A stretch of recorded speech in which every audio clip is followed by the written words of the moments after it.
So Lark is in an old factory. She's epoxying a man inside a glass box with flowers and gold glitter because of course she is. So Lark is just chatting him up about how she's nervous about her wedding, and she's just la-di-da, like talking to him, and she's telling him like, oh yeah, I'm gonna turn you into a coffee table. Great, we have a deal. And he gets up and then falls flat on his face. Lachlan's completely confused. What the fuck did you do? I died. And Lark's like, I was like 95% sure because she told me not to eat the muffins, but I wasn't like 100% sure, so I didn't think you need to know. And Ethel had drugged the muffins since she doesn't like to be bossed around, essentially. Ethel's one tough bitch. She doesn't love a good snow globe. I liked her explanation of the snow globe. No, and she'll give you that explanation as well. She's like, this is why I did all of this. And it makes perfect sense because I said it like this. And I'm like, yeah, I got it. I get it. Keep going. He didn't deserve the ring. He didn't deserve the ring. And then obviously. Why would he have? Right. Was like, so you cut off the whole finger? Yeah. Okay. That clearly makes sense right here. Why would she just take the ring? No. Yeah. I think what was ruined was cotton candy. Yeah, and that's like really depressing for me because I am the person that goes to a theme park and gets like 2 bags of cotton candy because I'm at a theme park. And I haven't gotten cotton candy since.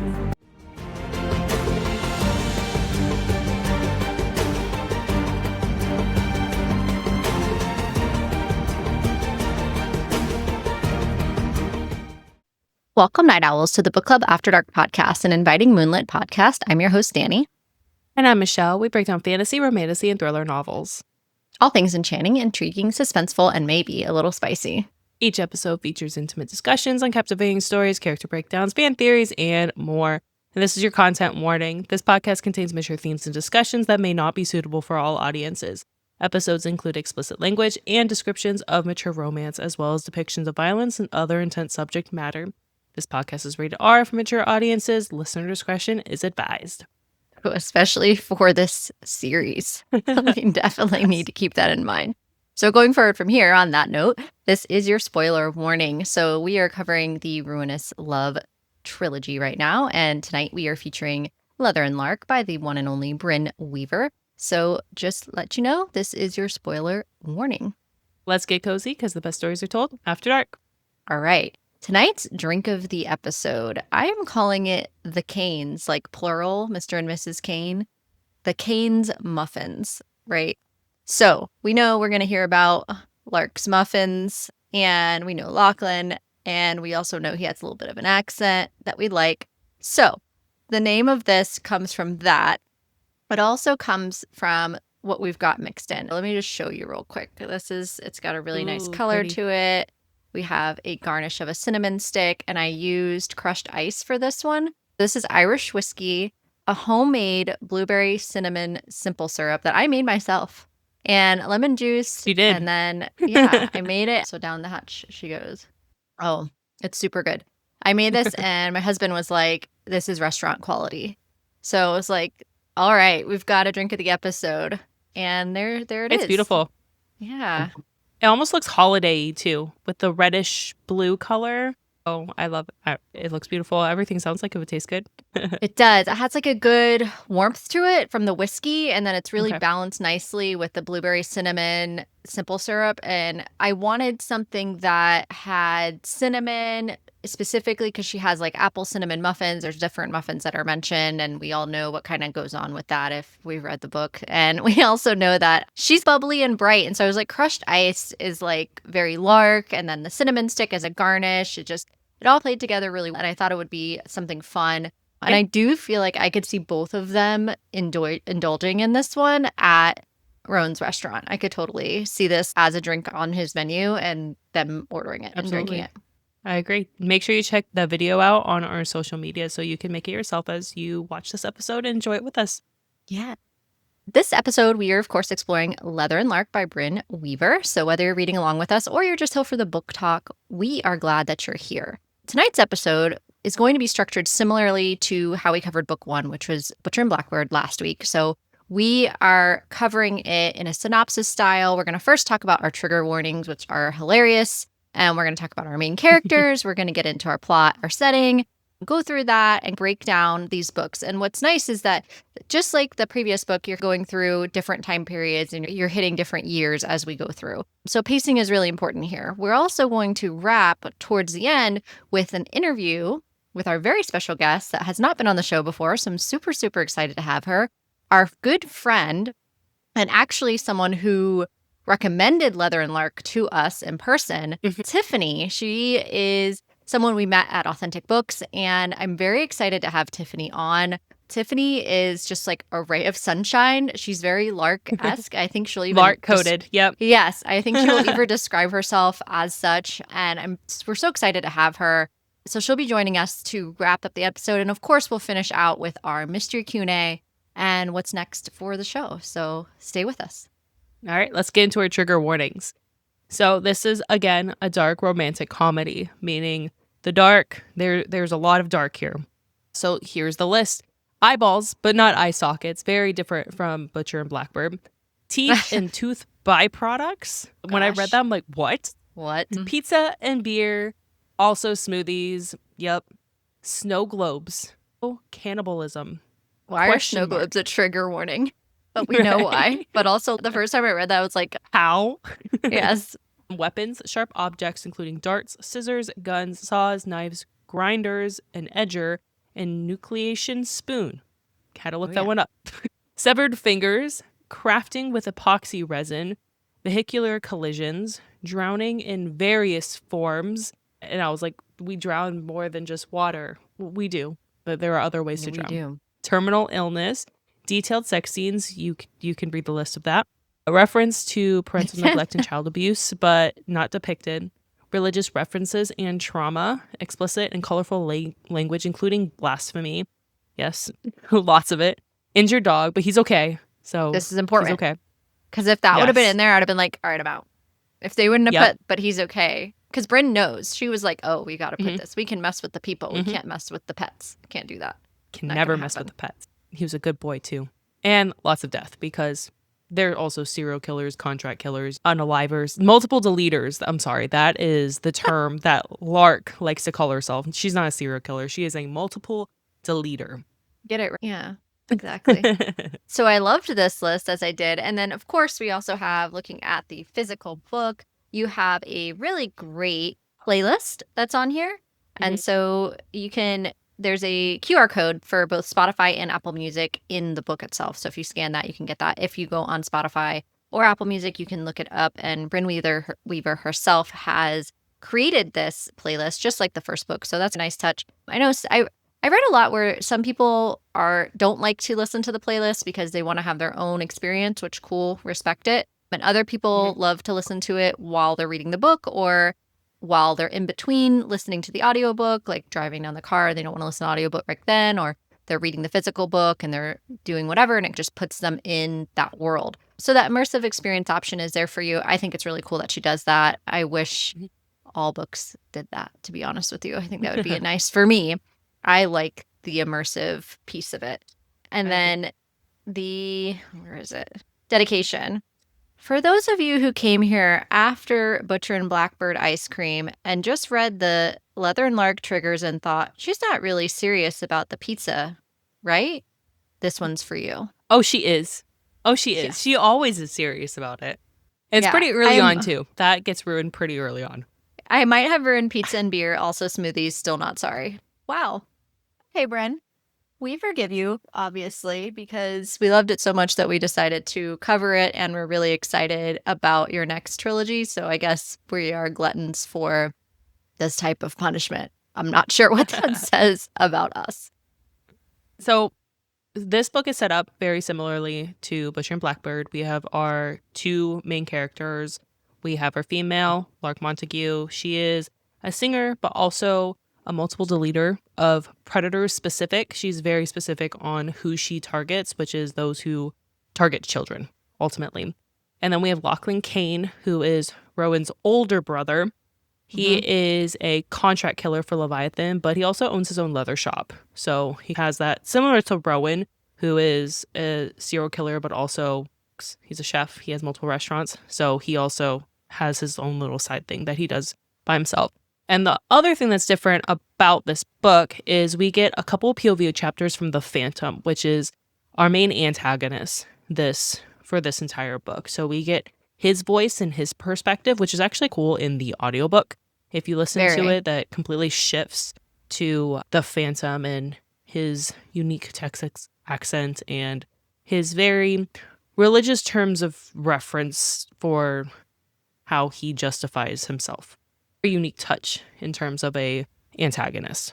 Yeah, and what's wild too is that it's the same male narrator who does all of the voices, which is really cool. It just speaks to his talent, but it is the unsettling feeling of his voice that he's able to do. And it's not just like how he's written, it's the pacing of how he says things and like he creates tension in the audiobook. So I really encourage you, if you want to re-listen to this, or if you want to reread and you've not listened to it, you've only read it in the either Kindle or physical book form, highly encourage you to listen to Leather and Lark, because just Butcher and Blackbird, excellent audiobook. I really enjoyed that version as well. And this book, I read the book and I listened to the audio at the same time as I was reading. And I really enjoyed that experience. It's been my favorite, like, guilty pleasure way of reading. It's expensive. Don't recommend that all the time.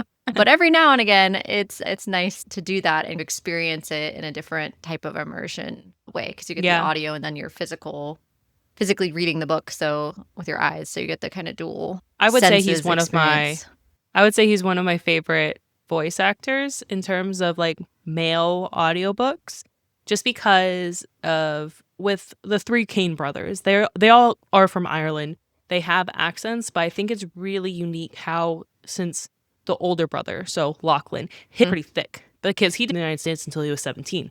Then we have Rowan, who has a thin accent. It's still there, especially on like keywords or when he's frustrated. It comes out a lot more, or drunk. And then Fionn, his is like very barely there, and he adjusts it per audiobook. So even though it's the same voice actor, he changes his voice and his tone completely. So there is a big distinction between the three. Yeah, and it's Eric Nolan, and Eric Nolan is incredibly talented. Samantha Brentmore is the female voice, and she's also incredibly talented too, because she voices both Sloane and Lark, which is a feat on its own, because they are two very different women. So to be able to do that and do it well, hats off. Really well done. Up there with Quicksilver, up there with one of my also favorites that is out there as far as voice acting. And yeah, so kudos to them. They really did a tremendous job with this book. All right, so setting. So the setting's very similar to Butcher and Blackbird, where it's like spread throughout the United States, except we're a little bit more narrowed into the Northeast. So we have Lark, who comes from Raleigh, but the majority of the book isn't in Raleigh unless she has flashbacks of her childhood, because that's where she grew up. Most of it's in Boston, a little's in Rhode Island. So it stays pretty close to the Northeast. She does travel sporadically, but not very far from that area. Yeah, and so we open with Lark. Lark has a man named Andrew tied with fireworks.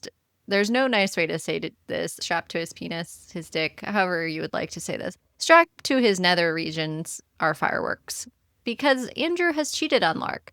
But he is also a predator. There's a distinct difference here. She isn't just going after him because she's pissed that he's cheated. There are other factors at play here. And now these are going to be his consequences. She's reflecting on her time at Ashbourne. If we remember correctly, this is where her and Sloane went to school. This is how they met each other and established their relationship. We find out about this initially in Butcher and Blackbird. We're a little bit reminded of that here. And she is reminded of a time that she fell predator to something similar of a person as Andrew, who's the guy that she currently has fireworked up, for lack of a better word. And she's promising that she would never be a victim again. So we find out here that, similar to what we know about Sloane and her trauma, is that Lark has a significant amount of trauma as well. I would actually venture to say that Lark's trauma is really embedded in her lineage too, like through her parents and stuff. There's so much more that we find out about Lark as the story progresses related to that. And Right. then she lights the fireworks, naturally. And when that's over, so she waits until this is over. Yeah. He has to And- endure the pain Uh-huh. of literally being blown up first. Of course. And then she goes ahead and takes him out via the headshot. And then we jump to Halloween night. This is important because Halloween night is such a central part of the storyline of where a couple different things happen that tie the book together as it progresses forward. So at first you're like, why do we care about Halloween night? Why are we jumping to this? Is it just Brynne Weaver having fun with us, or are we moving the story? And Brynne Weaver loves to have fun with us, but she's almost always pushing the story forward while she's having fun with us. And that is definitely the case here. So Halloween night, Lark is dressed up as Harley Quinn, and her next victim is trapped in a sinking car. She calls for her stepdad to help her out because she's in Rhode Island and she needs a cleaner. So in other words, we find out very early on that her stepfather, for lack of a better term, is in the business.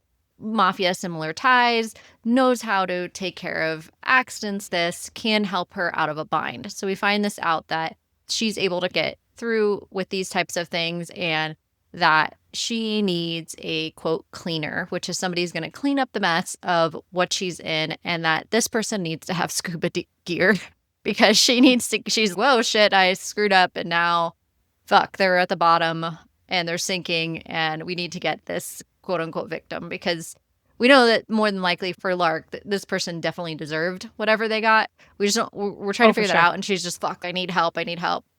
Well, maybe scuba gear isn't necessary. Maybe a snorkel because it's not that deep of a lake. So she's trying to like negotiate with her dad or stepdad. And he's just, oh my God, fine.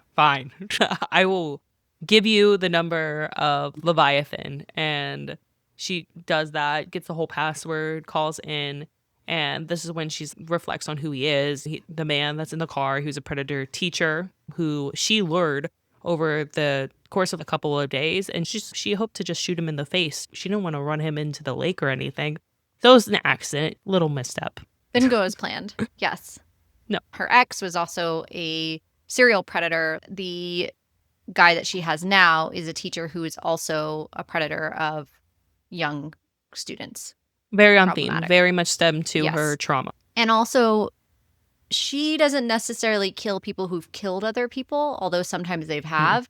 She really focuses on people that impose childhood trauma who their victims are kids. And she deliberately wants to wipe them off the face of the earth. She has no... That's her life mission. They're not redeemable. Done. No redeeming them. Which we agree with. To remove them. We all agree with. Yes. Yeah. So there's a moment where the cleanup crew now arrives, and it's two men. And this is where we meet, who we don't know at the time, but we find out later, is Lachlan. Lachlan is grumpy as fuck this whole time. But two men come up. We have Lachlan, who we don't know yet. She refers to him as Budget Batman, just because he has like a full-on ski mask. Like, she can't see his face at all. And he's just like large and just monotone, one-worded answers. And then we have Connor. So Connor's like his sidekick. We'll see him throughout the book. But he's more of a tech guy, but he does help with the cleanup scenes too. I liked Connor. And I did Connor too. He was lighthearted. Yeah. And then Lachlan this whole time thinking she was drunk. She did this on purpose. And she's, she's a spoiled brat. Yeah. No feelings for her no whatsoever. Empathy, none. And yes. And then he calls her Blunder Barbie, which is referenced throughout the book many times, that she's a blunder Barbie and a feckin' catastrophe the entire time. And he thinks this about her because he thinks that that the guy at the bottom in the car is innocent. He doesn't know. Right, is innocent bystander. Yeah, innocent bystander. She just fucked up and now her daddy's going to get her out of this situation. That's the whole thing. He's thinking is what's going on here. And he basically treats her as such. He does not treat her well. Right. But she doesn't do a good job at explaining herself either. She's just like, Not you at don't all. know me. You don't know me. Can we just... He knows you killed someone. You can at least justify it. He was a predator. I didn't mean to. He should have died anyways. And I feel like Lachlan would have been like, okay, maybe I understand. Because he sees bad people kill innocent people and bad people kill bad people all the time. But at the same time, but he also I feel wasn't in the right both of them, headspace. No, both of them were in a traumatic moment. This is high adrenaline situation. She just wants to get the fuck out of the situation. And she looks at those two as basically like goons. Like she doesn't need to explain herself to them Right. in her mind. And she's like, I'm never going to see this guy again. Like, fuck off. Like, I don't need to explain. You think whatever you want. I just need to get out of this situation and hope I never see you again in the rest of my life. Like, I don't ever want to be in this situation again. Yeah. Joke's on her. Exactly. So Lachlan is the scuba diver ultimately. So he's the one that goes in and retrieves the body while she's speaking with Connor. And Connor kind of describes what's going to happen. He's going to clean up what he can tonight. And then he's going to get like a boom truck to actually retrieve the truck from the lake and tomorrow. So Lachlan ends up grabbing Lark and forcing her into the trunk of his car. So she isn't traceable to either the tow truck or Lachlan. And he's just being a dick the whole time. And you see this with Lark that she does not like confined spaces. So she's freaking out and begging him, like, please, I won't do anything. He's like, no, get in the fucking trunk. And Lark, he's not nice. She goes in. It's a pretty, he's like saying sorry for this basically the whole rest of the book because of how bad this which as he should is. Being shoved into a trunk by a random stranger who is helping you clean up a murder you just committed. Who you don't know who this person is. It's terrifying. And yes. So Lark ultimately frees herself from the trunk as he drives away.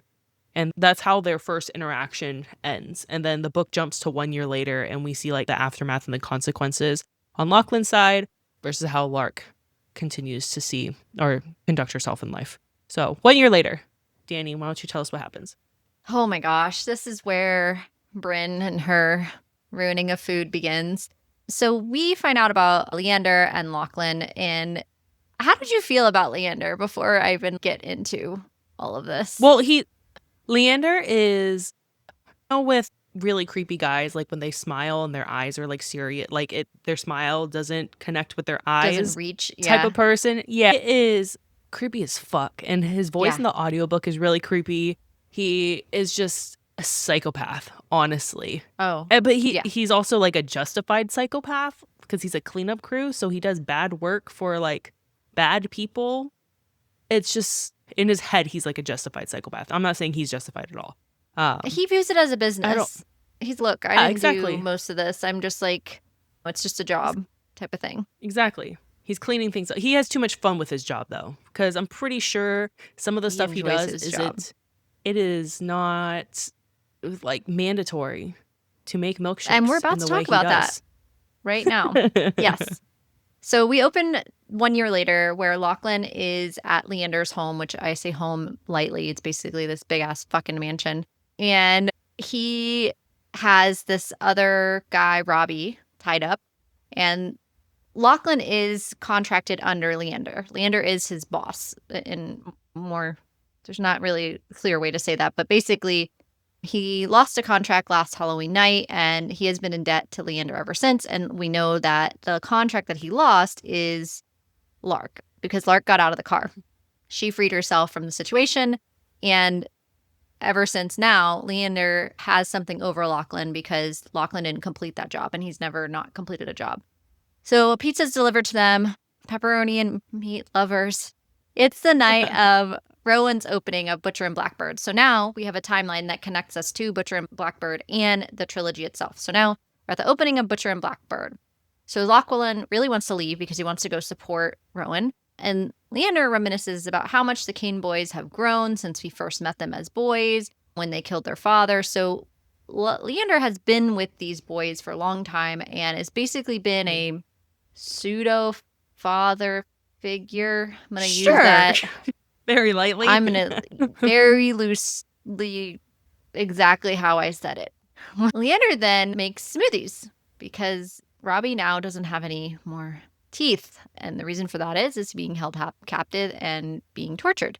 He uses, trigger warning, by the way, we're going to talk about it, pizza, beer, and teeth, one that's specifically gold capped, his own teeth, and forces Robbie to drink this. And then Lachlan ends up unaliving Robbie by a headshot. Robbie was not extra calcium. good Yeah. person. He was, yes, there were some things there as to why this went on. Lachlan's talking to Leander about retirement, and Leander's just saying, I can't because this fuck up we had with Damian Kovaci, who's this other big player and someone that pays them a significant sum or has paid them a significant sum in the past for contracts, has had a ripple effect on the rest of his clientele.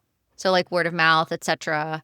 It's fucked up Leander's whole plan of what he's going to retire. So this, of course, impacts Lachlan and his ability to escape this life and fully go work for his leather shop, which is ultimately what he wants to do. He's tired of the contract killing scene. He doesn't want to do this anymore. Just because you're good at something doesn't necessarily mean that you want to do it. And that's a position that Lachlan has found himself in. At this time, we know at the end of the book, of course, that Damian Kovaci and throughout the book is Lark's stepfather, but Lachlan doesn't know this at the time, and we don't know the full extent of everything at this point. So Sloane now is hosting a pre-party for the restaurant opening with the brothers and Rose and Anna and Lark. And this is the first time that Lark and Lachlan formally meet. So this was cool because we see this in Butcher and Blackbird, and so it's neat to see it now in a different perspective. And I like that Brynne does this for us, and I'm really hoping in Taurus season and like the whole Seasons of Carnage trilogy that she continues to do this pattern. I think she will because it's been successful, but I'm very curious to see who our new characters are in that series and like what she's going to do to tie the worlds together. Because she's very good, kind of in the same way that Carissa Broadbent and Rebecca Yarros and these really big, really wonderful authors plot. She truly, Right. you can tell, plotted this trilogy very well and knew where all these interwoven pieces were going to be as the story progresses. So this is another nod that kind of brings it together and it makes you appreciate her as an author. So back to where we are. We're at the Sloane pre-party for the restaurant opening. So Lachlan is instantly infatuated with Lark. Like as soon as he sees her, he's just, and it's not just like, He oh, falls she's first. pretty. It's I'm horny for her too, because he describes that a lot. And she leaves like the gathering to go outside, and when he sees this opportunity to speak with her by himself, and they're actually like flirting and hitting it off. Lachlan ultimately calls her Duchess, which that nickname carries out, and that she kisses him. And this is where we get the blasphemy. He doesn't say Jesus Christ. He says Christ Jesus as his little swear. And in his accent, and he says it, and she asks him, like, no, you need to repeat that. And then she recognizes his voice as Budget Batman, then loses it for treating her like shit. Like she's like yelling at him, like, how dare you? Like, how dare you kiss me? You knew who I was. And you were wearing so much makeup. It was Halloween. I literally had no idea who you were. Because And it was dark. Harley Quinn, she's all white faced and Oh, yeah. has the, like, if you're in a Harley Quinn get up, If you're it's doing hard it to tell who correctly. you're actually. Yeah, You're supposed to look psychotic. Not Yes, only that, but you're covered in makeup if you're doing it right. And you have Yes. these crazy ponytail, Which Lark is- pigtails. And Lark would be like cosplay of the year. She'd go all out. Yes. Probably with a wig. Absolutely. Who knows? Yeah. And he didn't have his glasses. So he's like partially like blindish. So he needs his glasses.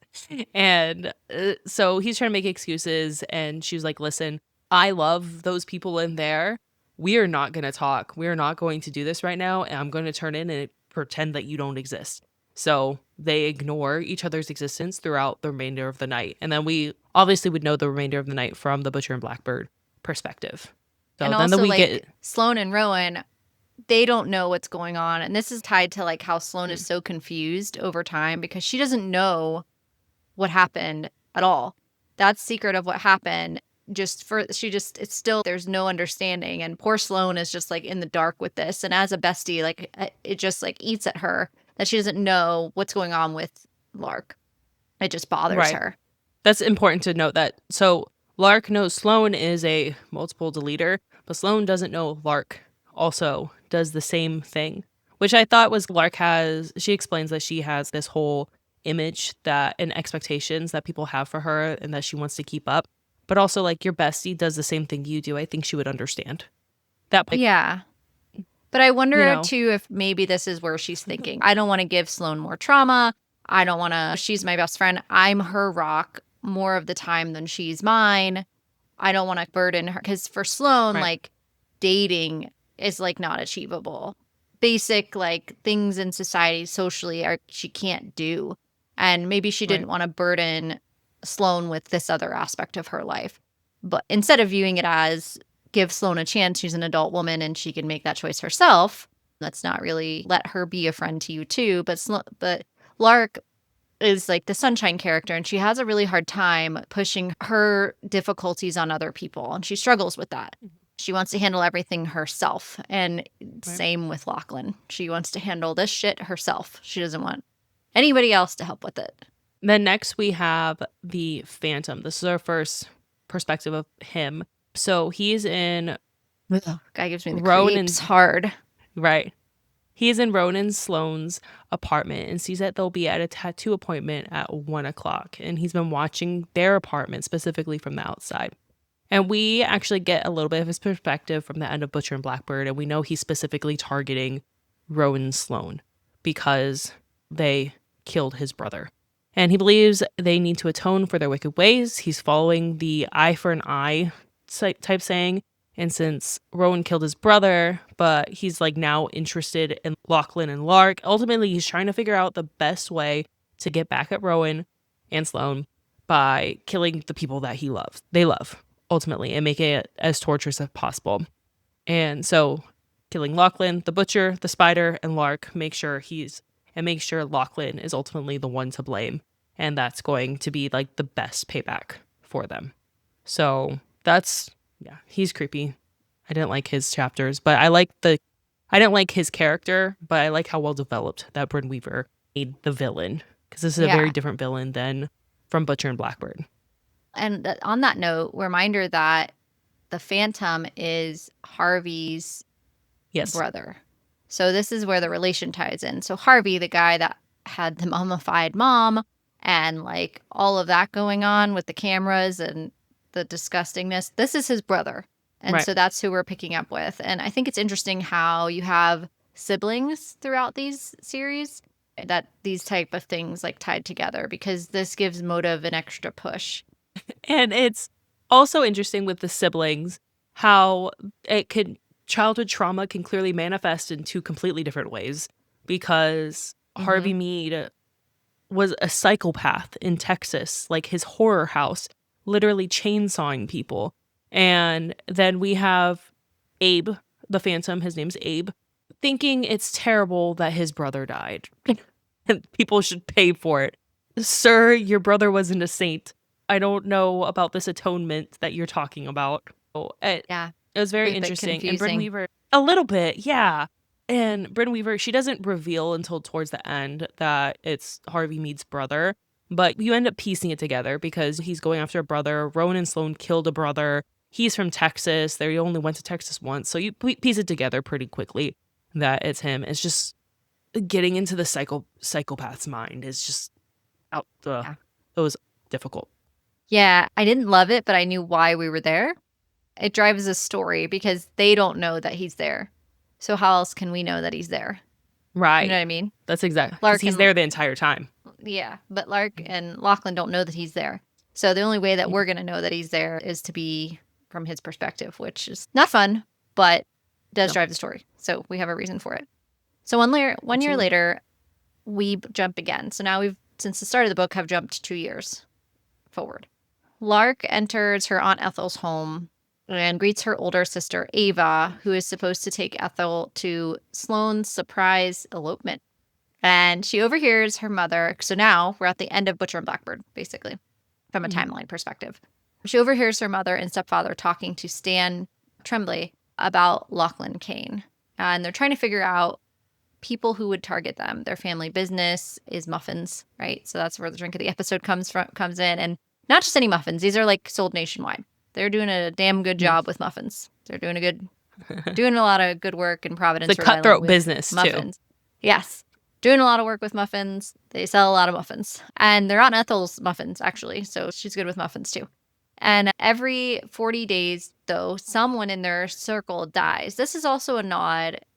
I pieced this together fairly quickly about the 40 days thing, that it was the Phantom because of all the religious things that he was saying. Yep. But, of course, Lark doesn't know this. So every 40 days, someone in their circle has died. And they're wanting to remove the threats. And they're talking about the Kanes. as a threat.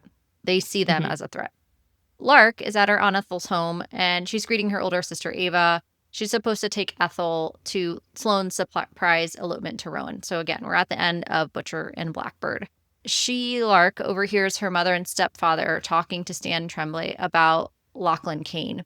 So she finds out that there's somebody targeting her family, and every 40 days, someone in their circle dies. Her family business, Aunt Ethel's business, is Muffins, which again comes from where our drink of the episode comes from. Lark has some fun with muffins later on in the book.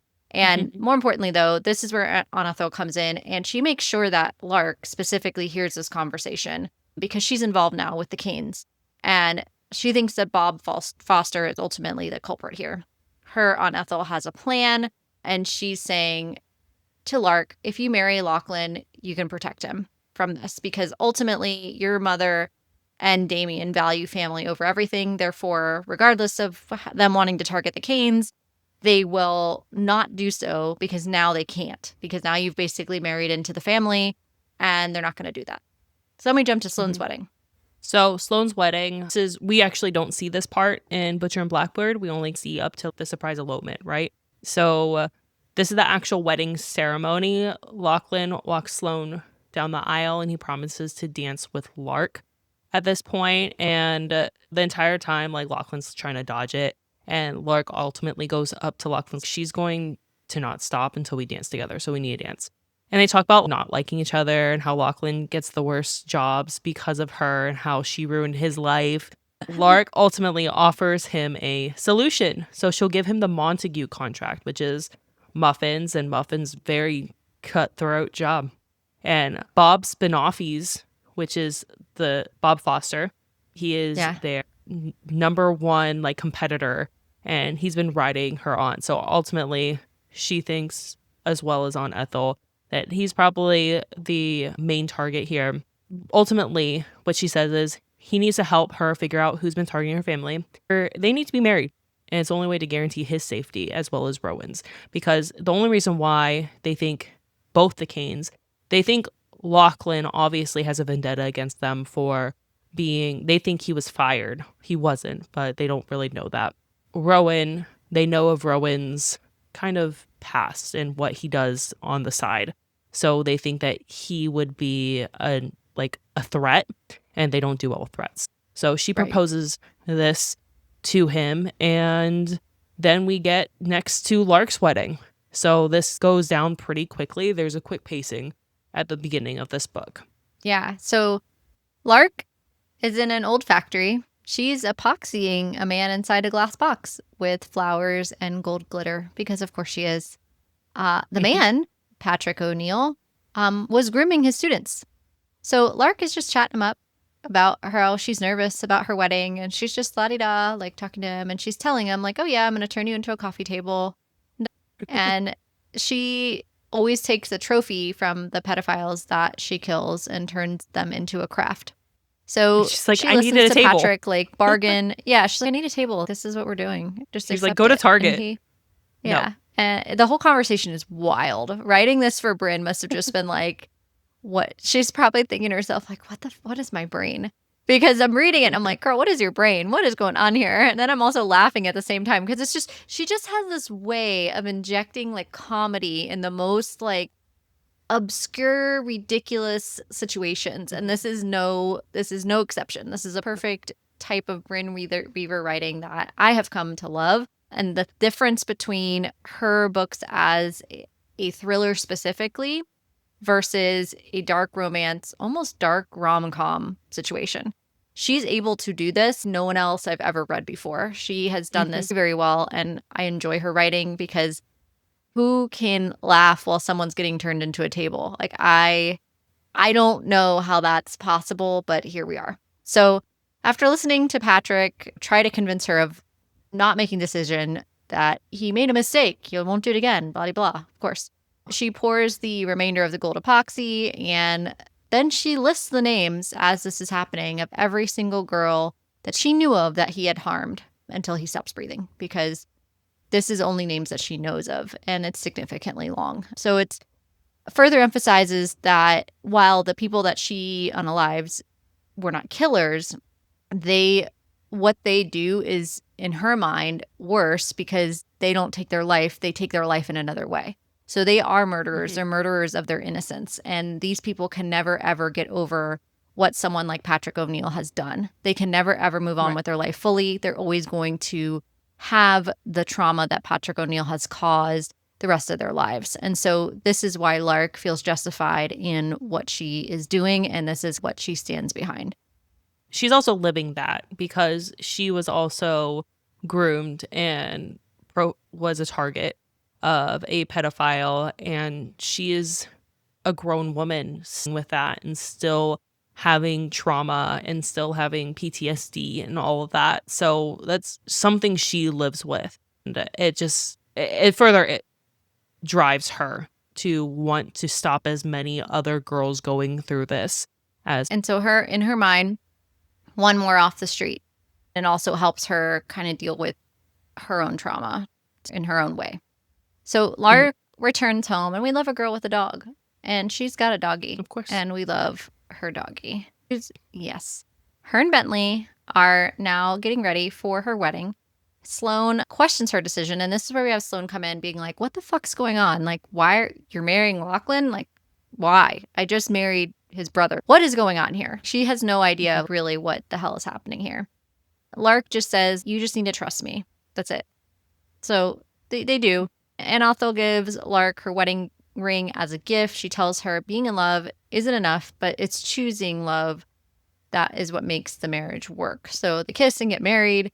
Obviously, this is an arranged marriage. This isn't like love in any sort of way. But her dog's an American Akita and immediately doesn't love Lachlan so much, but they deal with each other, sort of.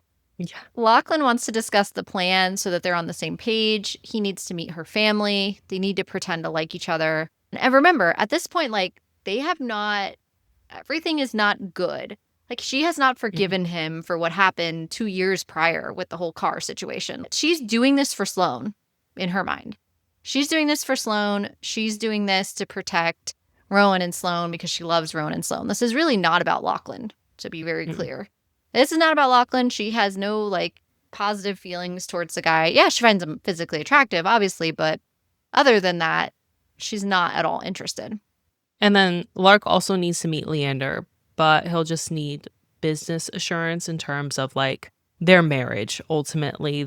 He understands that they're probably not in love, but they need to be a little bit more convincing to her parents to make sure that Lachlan is safe. And then as they're having this conversation, Lark is sanding the table that she just made out of Patrick O'Neill. She's just sanding it, trying to make sure it's pretty. And then she realizes that she actually sanded too much and sands the tip of Patrick O'Neill's, like, nose off.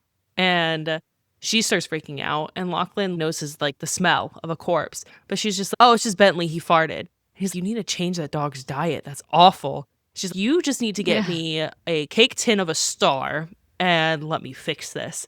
And she ultimately makes a gold star over his face and steals that up and gets all that taken care of. And then she asks Lachlan to help her take the table upstairs. And he's like, I'm not walking that thing up the stairs. Let's go take the elevator. And she's, like, nervous about the elevator because she knows the elevator isn't really trustworthy and she didn't want it to break and her to be stuck in there because it's this tight space. But Lachlan's, it's fine. I'll figure it out. But the elevator breaks and the power goes out. Lark has, like, a full-on panic attack. She's, like, cowering in the corner. Bentley stays with her and he's trying to figure out a plan. Listen, I can get you out. The dog has to stay for an hour or so until I can figure out how to to fix the motor and all that. She's, no, I'm going to stay in the elevator. You just go. And she's, like, freaking out the entire time until he gets it working. And when they finally make it up to the apartment, Lark dismisses Lachlan and he sees that she's clearly been crying, like an old wound has been ripped open. So he sees that this isn't, like, a normal response of someone and that there's something off. And he's compassionate about it too. Like, he's not a dick. That night in Halloween, like, on Halloween, he was a dick. But, like, naturally, he does care that she's, like, a person. And Lachlan then texts Sloane, hoping for some information on Lark's issues with like dark and close spaces. And basically, Sloane, fuck off. Figure out your marriage. You guys don't want to tell me anything. I don't want to help come to you. my advice. Yeah. And then she's just read a romance book and, talk to your wife. And Rowan also texts him like, hey, you pissed her off. She's ranting now. Go protect your eyes because this isn't good.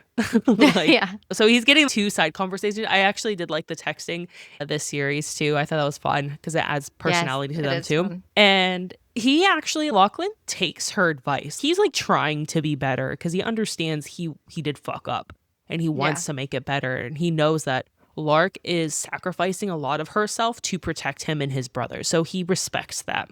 Lachlan then texts Sloane, hey, can we meet up Butcher and Blackbird? I want to go with Lark, but I think you and Rowan need to be there just so she doesn't they have lunch, all 4 of them, and one of Lachlan's exes appear. Or so Lark thinks it's one of Rowan's exes because that's how she presents herself. And this is Claire. Yeah. And the last time they saw each other was Halloween 2 years ago. So Lark is immediately, she's like, Halloween 2 years ago. Huh, he was a dick. He told me he didn't want to leave a Halloween party.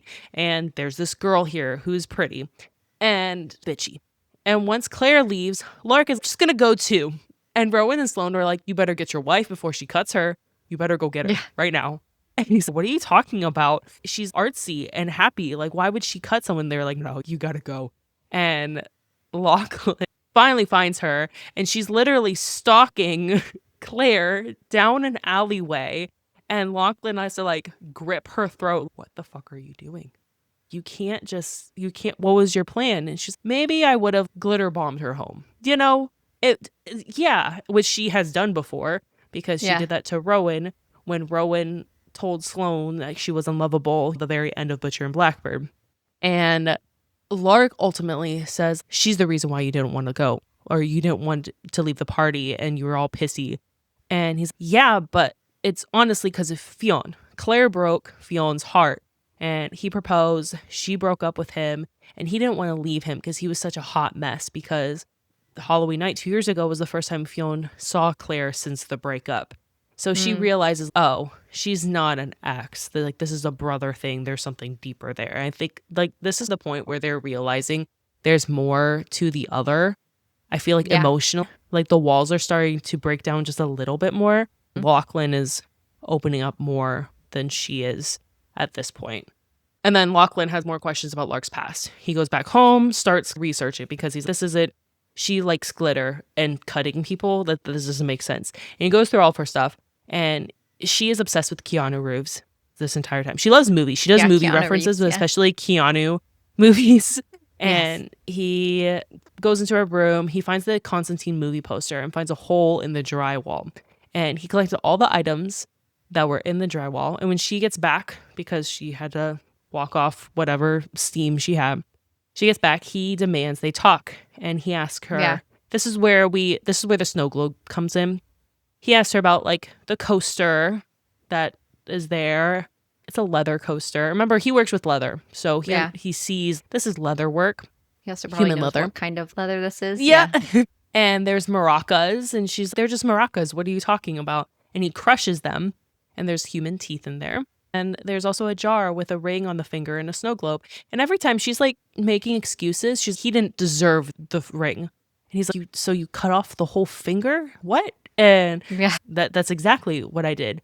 And this is where she clarifies that she's a multiple deleter.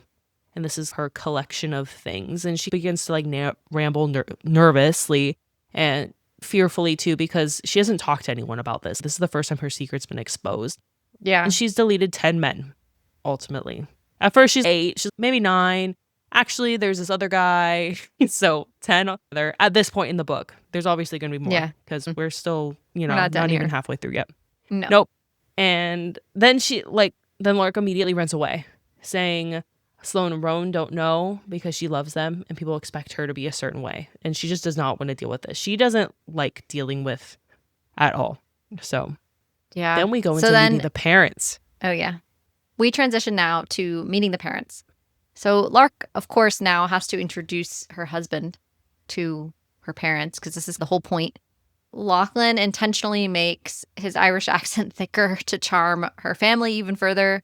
Ethel basically explains, I wanted to see Lark get married and be happy, so she's basically doing this for me so that I can see her be happy before, because that's why it's so rushed. They rushed it because they wanted to do it before I passed.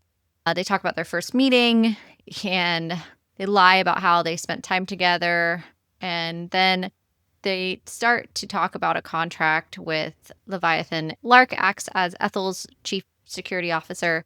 Her mom protests this. Her mother insists that she doesn't know what she's doing, and Lark says she will choose love. Her parents argue with her. And so the whole thing is like not great. And they leave, though, convincing them that hopefully they have convinced them enough that like we're in love. And she at this point reveals that she never took the Kavashi name because she wanted to keep a piece of her father with her. But she took the Kane name for Lachlan. So this is like a big thing that she's done this because she never even wanted to take her stepdad's name. So this is, I did this for you. I really am trying to protect you and protect your brother. It's not just for your brother. I do want to protect you. So it's another like little inkling towards breaking some of this barrier. And it's also Lachlan's finally seeing kind of full circle Lark and like her family and what she's kind of dealing with. Then the roles are reversed. Roles are reversed. Meeting with Leander, that goes better. I feel like that goes a lot better. Yeah. So Lachlan is giving Lark the rules for Leander's visit. Just don't take any alcohol. If he orders pizzas, we're dipping because we know why. We just saw why with Robbie. Pizzas are never a good thing. Don't take any offers. Like basically, specifically, just don't do anything. Not. No pizza.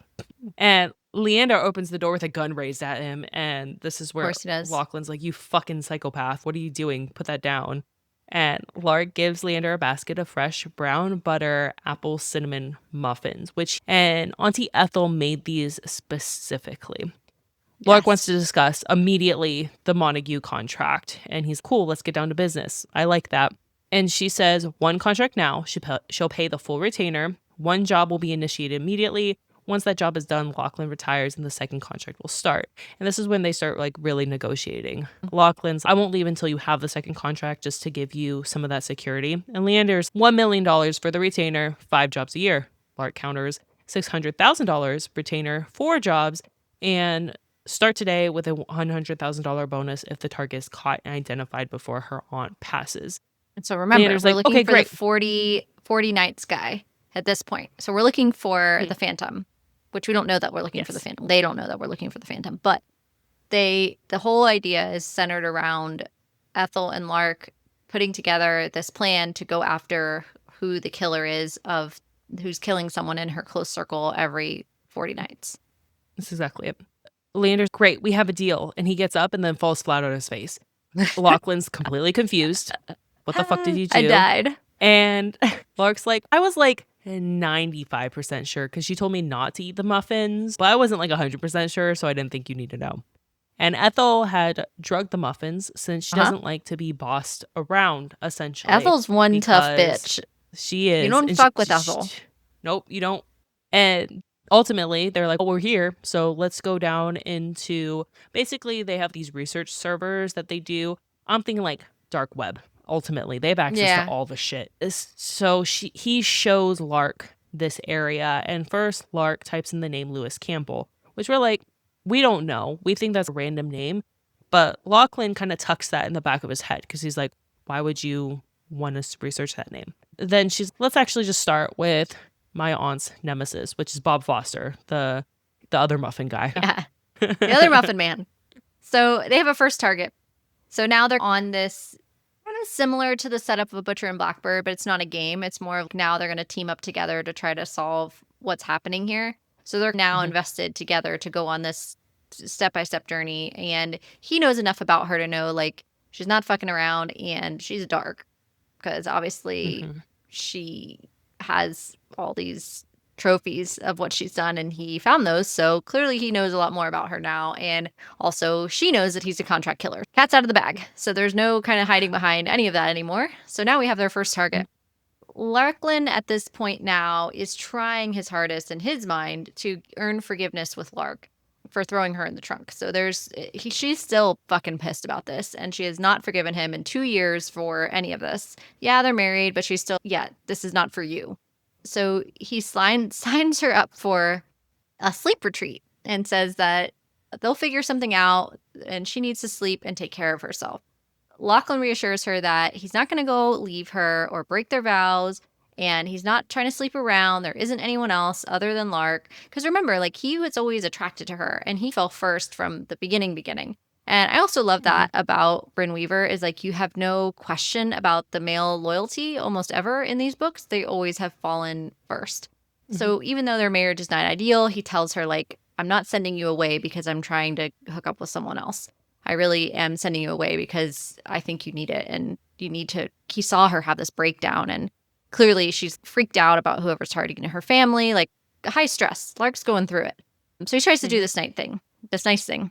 That night, Lark calls Lachlan to ask him about his day. So this is like a huge change because now they're having a lot more like common conversation, and he shows up at the retreat to show her that he's been up to something. So they meet Connor at this cabin, so like off to the side of where she's at this retreat.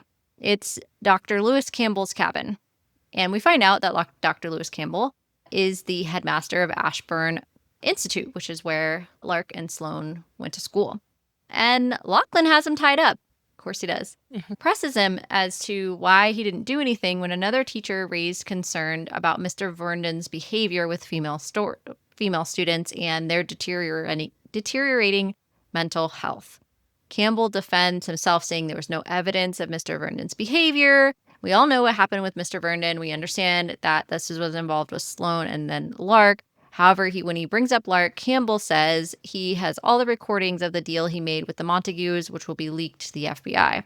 This is where your love for Lachlan shifts, I guess, because now you can see that he was paying attention, and he's basically done something for her that no one's ever done for her before, and identified this, what she perceives as darkness, and given her something and brought her there while this guy is still alive. So while, yes, fucked up situation overall, this is his, like, way of bringing flowers. Or which, with someone like Lark, this is the way. You do have those kind. And it seems like with Lark, no one's really cared to take care of her, other than, obviously, she's had a nice life with the Montague Muffins, and she hasn't ever wanted anything physically, but no one's ever been like, let me take care of you because your mental health is clearly not okay. And there's some trauma that needs to be healed. So like the whole sleep retreat, that's him being kind and taking care of her health, her getting revenge on Dr. Lewis Campbell. This is like the closure she needs. Obviously, we know that Sloane is the one that took care of Mr. Vernon after she found out what happened to Lark. But there's still this guy who knew what was going on and hid it. And he's also not a great guy. He wasn't a predator per se, but he also fucked the nanny and does sketchy shit all the time too. So he's not great either. And he just looked the other way when... Yeah, exactly. He protected a predator. And equally damning. Correct. Especially in Lark's mind, because she's like, the fuck? Like, you knew and you allowed him to stay. Even with every single complaint that you got, you knew. Multiple teachers. Wild. Yeah. Disgusting. So, Lark enters with a present from Lachlan, which is gold glitter and gold thread. And if you remember correctly, we saw gold thread on Natalie's cake. So I love that touch that Natalie added that in, because it is very specific to this book. And she went all out and she included that gold thread on her cake. And this is where we see that gold thread. So Lark enters with a present from Lachlan. Gold glitter, gold thread, and polished knives. And this gets pretty graphic, y'all, because she just starts to show his mouth shut. Because I'm done listening to your lies. I'm done with this conversation. And no, there's no numbing agent, folks. It's designed for him to feel pain. So she gets her creative arts and her craft supplies. And she gets to be able to start to take care of her own trauma this way. And she explains what Mr. Vernon was doing to her. And this is just a very cathartic experience for her as she's able to Mhm. get this out of everything that has happened. And she talks about how Sloane made her realize that it is possible to slay demons. And this is how her brain works. And this whole time you have to remember Lachlan's in the room. So he's watching. He not only set this up for her, was like, here's like a gift to you, but also like he sees this cathartic arc of everything that she's talking about, why she's so upset, why this is so personal to her, because it wasn't just, oh, a disconnect to, oh, she read about a guy or it was at the same school as her and there's something that's separating them. No, this was directly related to her and directly tied to like her trauma as a young adult. Mhm. So then she shoots him, of course. And Lachlan notes that he can like feel her relief from this. That needle must have been so sharp. Because I'm just thinking, like, how many, going through a lot of skin there. Like, that must have been so sharp. Or maybe it wasn't sharp and she just used a lot I of don't know. force. Yeah, I probably also that. liked how it was representative of, she was silenced. From this whole experience, she was silenced, like, her Mhm. whole life. And now she's like, now you'll be silenced. And this is how you're Yes. going to die. And this is how you're going to meet the devil. But silenced. So I did like how that kind of came full circle for her. Then, so after this, because Connor's there. Connor is, if you remember from Halloween 2 years ago, kind of his sidekick in a way, Robin to the budget Batman. And he Yeah. finds a lead with Club Pacifico, which is Bob Foster's cousin. So they're going down this Bob Foster lead, thinking that he's the one taking out Ethel's family and inner circle.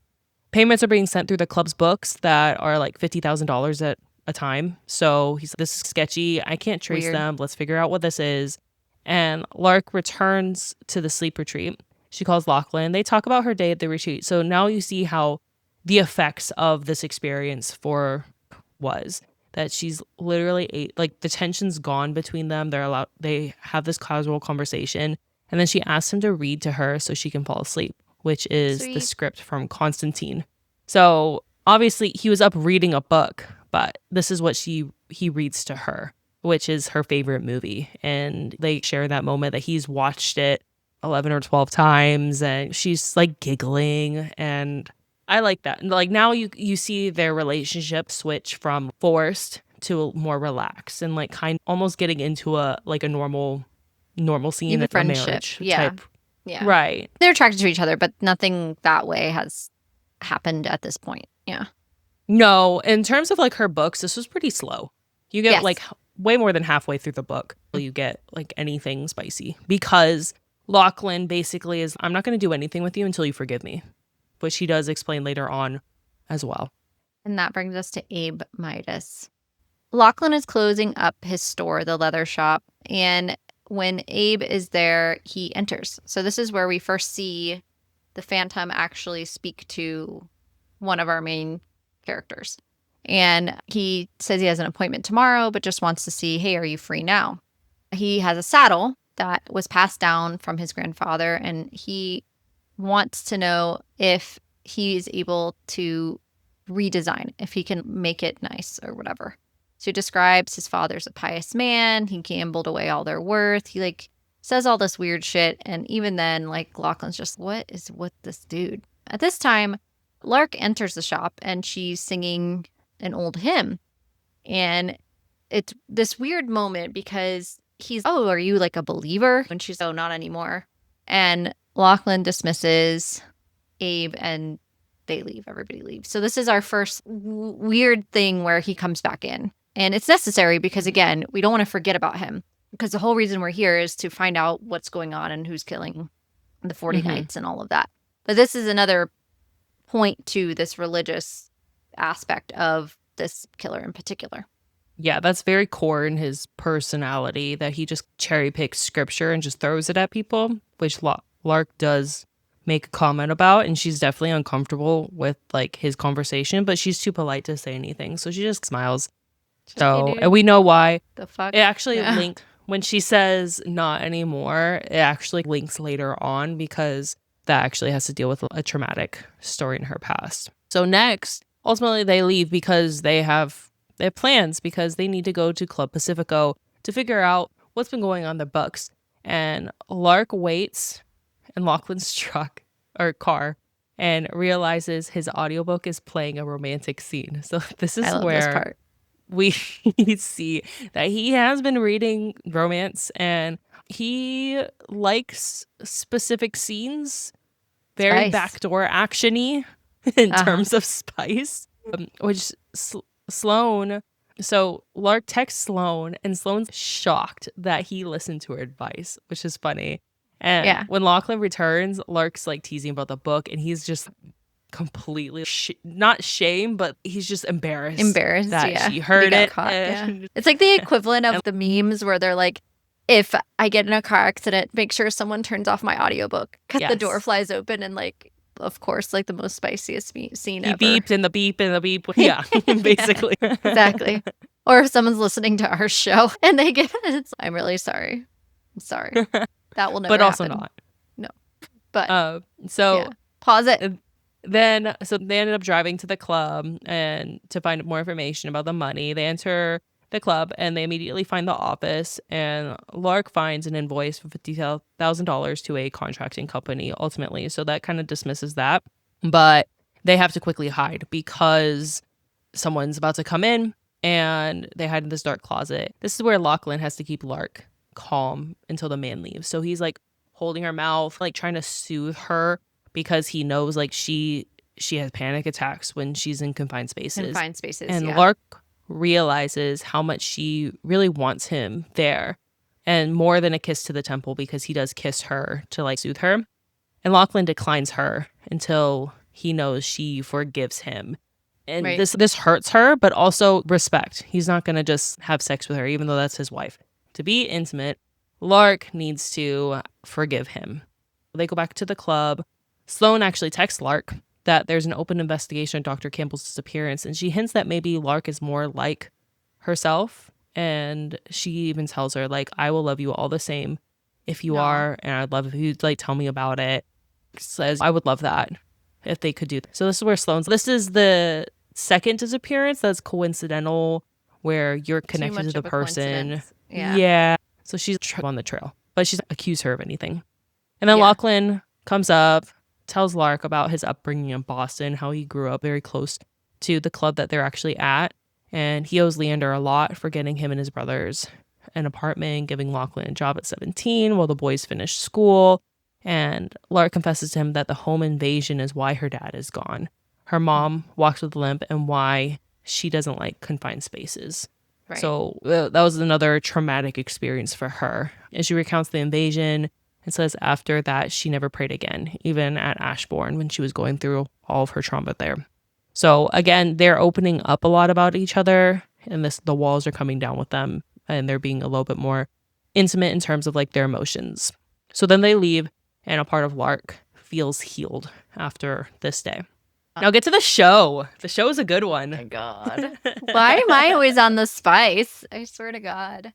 Okay, so this is our first spicy moment. And when I tell you that this was very well written and just, it was done well, like still with class, but also still very Brynne Weaver and believable, especially for these characters. I don't know that this could be done. It can be done in other ways, but I liked the way that this was done because Lark is an artist and she's a singer. Pre-show, Lachlan gives her a gift. It's a leather and golden accessory that is like part of a strap that goes around her chest. And her gift to him is her stage outfit. So she wears this nice thing, right? And she gives him a box, and you can't open this until I'm on stage. That's like the rule. So they're like getting more acquainted with each other now. A lot more feelings are happening. And her new song is called Ruinous Love. And so here we go. We have a nod from Brynne Weaver of the title of the trilogy. So obviously she knew before she even wrote Leather and Lark that the title of the trilogy would be Ruinous Love, and that all this would like flow together. And my thought is like she likely writes all of these at one time. Obviously not in one sitting, but of course, because I would take She definitely months, plans them out. She plans them all out, and that's how she comes up with her titles. So also there's a song actually that was written specifically for Leather and Lark. It's on the playlist, Ruinous Love. So if you go on Spotify, you can actually listen to this song. As Lachlan listens, he realizes he's in love with her. And then he really feels it from her at this point. The next song, Lark tells Lachlan to open the box. And Lark is wearing a underwear vibrator. Woohoo! Good for her. Lachlan has the controller for it. And he realizes this because at first he's, what the fuck? And then he's, oh. And Lachlan controls it until the end of the song. And the way that the tension is written in this, and this idea of like voyeurism of everyone else having an idea. She's in a very public space, but they don't know for sure. And like they know they have the secret that's happening, and this tension that's leading up to this is very well written. It's done well. I could see it as a scene in a movie. So if this were to be picked up the same way Butcher and Blackbird, I think this would be such an iconic part of Lark and Lachlan's story. And I really love this scene. I thought it was very well done. And for it being true to the characters, I thought it really was, because we know that Lark is the more outgoing, adventurous one who's going to do something a little bit wild that's going to push Lachlan just a little bit out of his comfort zone, and just he'll still do it, but it's only because it's her. And so this is where that kind of happens, to where he's the fuck and then he's also loves it at the same time. But Lark doesn't realize this. She thinks that she's pushed him too far, that she's unlovable, and she doesn't realize what's going on. And she's like in the bathroom crying. She like leaves the stage and she can't find him. She's like looking for him. She like doesn't see him anywhere in the crowd. She's like, oh my God, this was too much for him. I'm too much. Like she just has this whole, she really has a lot of anxiety, and she's dealing with so much of it. And this is where we have that situation happen. And she's now in the bathroom crying because she can't find Lachlan, and she thinks that he like left her there. And she's traumatized by this. She thinks that he's not interested and that this was like a fluke situation, and she's embarrassed herself. But this couldn't be further from the truth, because Lachlan has texted her. Lachlan's waiting for her in her dressing room, and he like comes in the bathroom. He's, the fuck are you doing? Quite literally is what exactly he says to her. What the fuck are you doing? And he says it in his accent and the whole Big deal. accent. Oh, yeah. And she's like, I thought that. And he's, you thought what? I to check your phone, woman. What are you talking about? And she's like, oh. There's this whole dialogue of what happens here. And he's, look, you and I are not going to hook up in a bathroom. Sorry, it's not going to happen. So we need to get in the car and we need to do this properly. We're going to go back home to our home. So we find out that this can go on for quite some time. And it does. Yes. It does go on to the point where Bentley needs a walk. Yes, He needs a walk outside. We have several open door scenes, and which you can enjoy for your listening or reading pleasure in your own time, that we won't get fully At least just into. the listening. Yeah, it's a good time. But after the walk is important because Bentley needs Lachlan returns. Yep. Lachlan returns. She's asleep, and he slips into bed and wakes her up, and they chat. And this is where she confesses that the smell the first day wasn't Bentley's farts, because he was like, yeah, you got to change that dog's food. He's actually, that wasn't him. It was the dead guy in the coffee table. He's the what? What the where? fuck? Yeah. It's like the dead guy. I just trimmed his nose off. It's fine. It's fine. So we just get that confession there, which further, she's opening up about all the things. And there's a dead man that he's been setting his drinks on. And she's like, actually, you should probably use the coasters. And he's like, I've seen what the fuck your coasters are made of. No, I'm not using your coasters. Yeah, literally. But, like, what? Yeah. So we have our next target now. So they go to Leander's to figure out who the killer has been. Lark suggests Stan Tremblay as a target since he has been his aunt's enforcer. When Lachlan looks into Stan Tremblay, they find out that he's already dead. So the Lark, as she's known Stan the most out of any of the targets so far. So it seems the people are getting closer and closer to her specifically. Yeah. And this is worrying for her. And he tells Lark how brave she is, and she thinks she loves a lot of things about him ultimately. So this is where they're realizing their feelings for each other are deeper than friendship and are more romantic. Obviously, they just hooked up for hours. They share in a passionate kiss, which turns into more spice, which you can read or listen at your own leisure. So that night, they break into the medical examiner's office because they need to find out what the fuck happened to Stan Tremblay. And Stan Tremblay, since he was an enforcer, his house is locked tight. So security systems, and they need to get into the vaults and the security systems because they have finger identification as well as like iris identification. So they have to go in there and take parts of Stan's body that they know they will need, which is an index finger, a thumb, and his eye. Which this eye scenes are funny because Blackbird, Sloane loves gouging out the eyes. That's like her thing. She thinks it's great. Rowan was like "Bleh" the whole time, but seeing Lark and Lachlan, because Lachlan's the one doing it, and Lark's, oh my god, I'm gonna throw up. He's like, I'm the one doing it, and they're like, I just gotta get this thing out, and it takes forever because they like don't know what they're doing. Because Lark's like crafty, but she's not, but she's not like gory like that. She doesn't. She just has her little arts and crafts, and she doesn't. She can be. Oh no, I mean, it's just not the eyeballs or not a bunch her. of teeth for a maraca. That's pretty. Yeah, it's the eyes. Pretty gnarly. That's a it's pure Sloane thing. No, but yeah, they get that so they can get into Stan Tremblay's vaults and all that stuff. And then next we have another chapter with the Phantom. So we find out that the Phantom did kill Tremblay 2 weeks ago, and he recites his plan along with the scripture. And he enters Ethel's room with the plans to deliver her to God.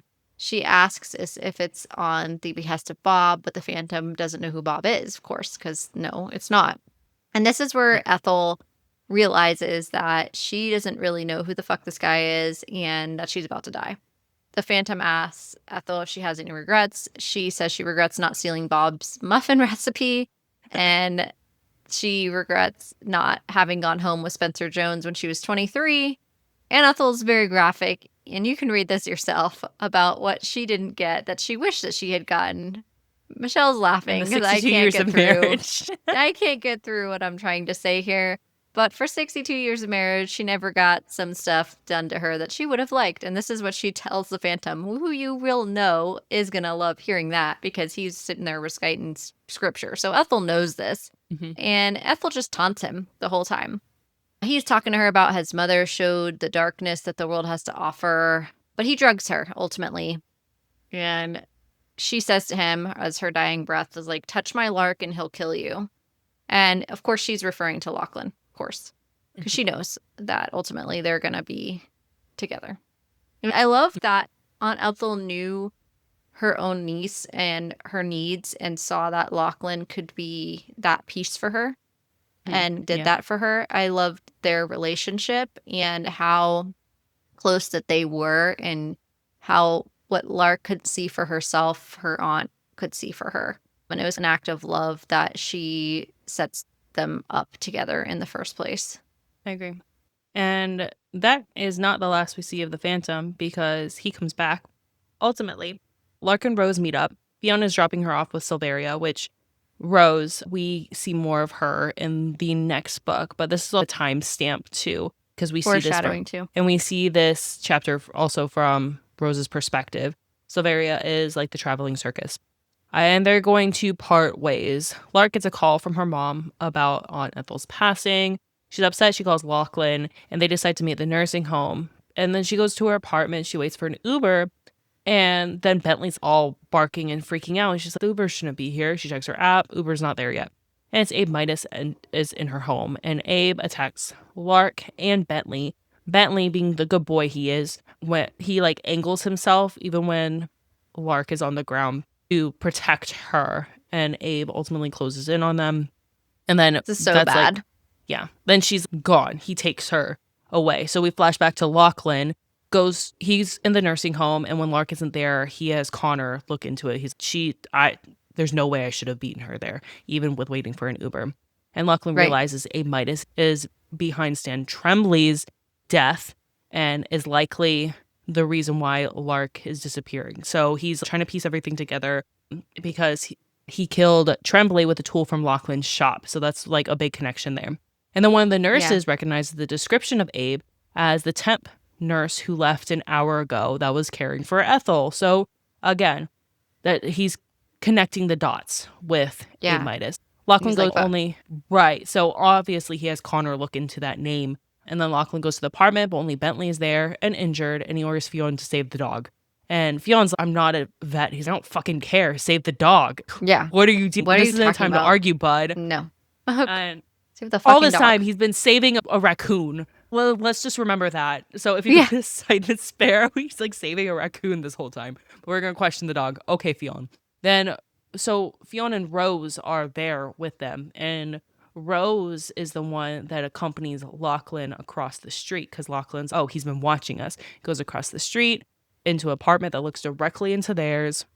And they see traces of this obsession, the drawings and all the things, the maps, and they realize that he's going to take her to Portsmouth. Oh, and then Connor finds a connection. This is where we get that he's Abe Mead. Lachlan realizes that Harvey Mead is the guy Rowan and Sloane killed, and this is where he's coming for his vengeance. Exactly.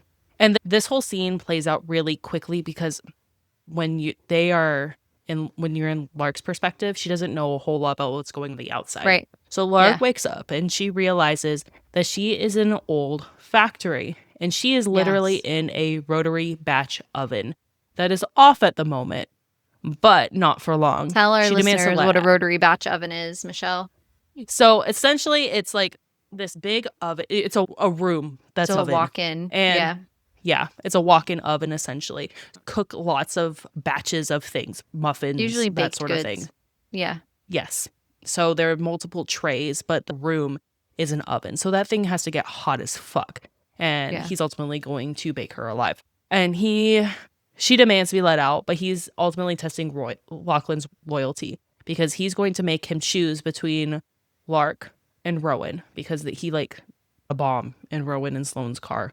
And he sees that Rowan is driving in their directions.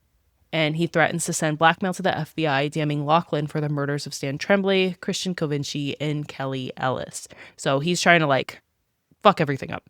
And then what we don't see is Lachlan already called Rowan and they got the fuck out of that car. They're like, we're not testing that shit. And then Lachlan appears and tries to get Lark out. He has to choose. However, Lark ultimately makes the decision for him. So Lark's like, you're not going to choose. I'm not going to make you choose. I'm going to just make this easy for you, which he gets pissed about, obviously. Yeah. And then she hears a loud sound, basically like concrete falling over, and Abe turned the oven on. Then Rose appears. So this happens very quickly because Lark isn't seeing a lot of things happening. Ultimately, Rose actually killed Abe right then and there as he was turning on the oven. And Lachlan shoots the door open, freeing Lark, and then Lachlan ends up scolding her for not letting him choose her since she is his person. Yeah, but let's talk about Rose and the badass that she is, because holy shit. She's just like, how dare you? No. That's her bestie. That's her friend. Gone. And she's not having it. No. And then we get the resolution, right? Ultimately, Leander gets the Covici. Lark gives him craft beers as an apology for the muffins. And Lachlan officially retires. After they decide that, Leander passes out from the drugged beer. Of course. Yeah, she drugs him They again. discuss. Yeah.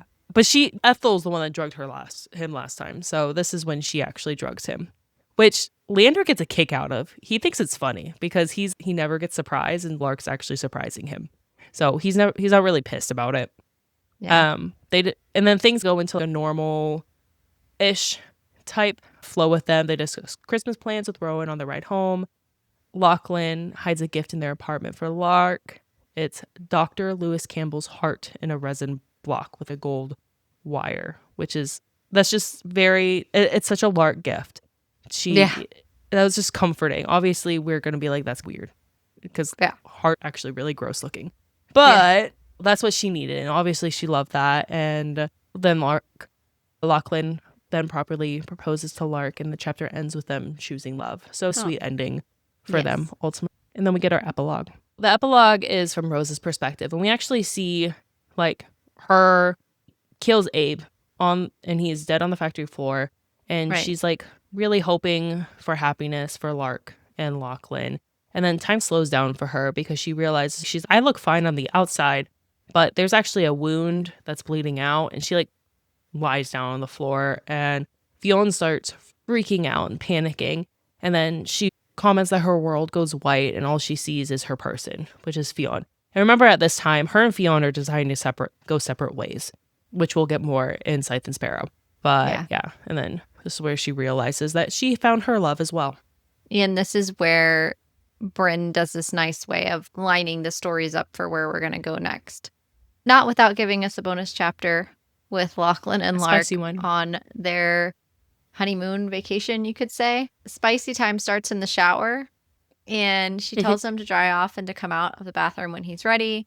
And on their bed is the divorce papers that he had made to give her the choice. And instead, Lark seeks her own vengeance for suggesting this, and might be related to the scene that we talked about earlier in the romance novel that he was reading in his car. So you should go check that out. And it's wild if you have not read it. And we would love to know your thoughts on that. And yeah, so now his wedding ring is tattooed on his finger. So this is a wild scene. I was not expecting this scene. It took me by surprise. I was not ready. I was like, okay, Lark, we are just okay. Yeah. It was graphic. It was a good time for all parties involved. And that was where we end the chapter. So there you have it. Now we're going to get into our interview with Tiffany. So That's stick right. around as we talk with her about Leather and Lark, which is her favorite novel of the series, as well as all things Ruinous Love. Welcome, Tiffany, to Book Club After Dark podcast. We are so excited to have you here. This is our friend Tiffany, guys. We actually know Tiffany in kind of the bookish world of Orlando. We're really excited to have you here. Can you tell us your name and your handle and where folks can find you? And yeah, just a little bit about yourself. I'm so excited to be here. So hi, my name's Tiffany. I work at Authentic Books. It's an independent bookstore located in Orlando, Florida. My handle is Tips Treasure. I love finding books that really just inspire me to keep living every day, because sometimes it's just hard to be here. And an escape into a book is so, Yes. Yeah. Oh my God, I'm so excited. We're so excited to have you here. And, you know, as I was reading this book, I'm like, this is so Tiffany. You are just so Lark. So let's hop into our first question and get into Leather and Lark. What did you enjoy most about Leather and Lark? Okay.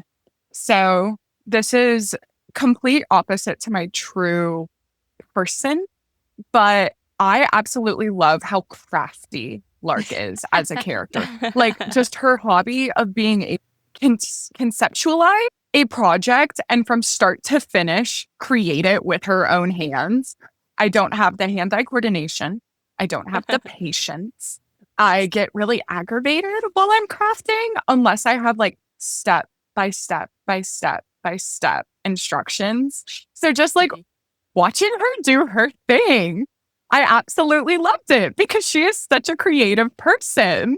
She is. That's hands down my favorite. She is. And you have a good point. Like all of her crafts must have taken a long time. Like we're reading about the table, right? And it's like a couple of pages. Table! So imagine That how is many patient. hours that took to make a whole ass table out of gold resin and a dead body. That's like point of the table project, and choosing that medium was dragging it out as long as possible. And I'm definitely someone that like in all of my books, I really like a fast pace because I want to be kept entertained the entire time. Mhm. But you just can tell that as a person, as long as she's vibing, she could sit there for hours Lark is and patient. just stare at a wall, watch Yeah. paint dry. Wait for Lachlan That's to true. get his head out of his ass. You know, whatever. Yeah, no, literally. Like she'll just sit around. She's just waiting. Yeah, definitely. I think my favorite project in particular was the snow globe. Yeah. Who doesn't love a good snow globe? I liked her Yeah. explanation of the snow globe. No, and she'll give you that explanation as well. She's like, this is why I did all of this. And it makes perfect sense because I said it like this. And I'm like, yeah, I got it. I get it. Keep He going. didn't deserve the ring.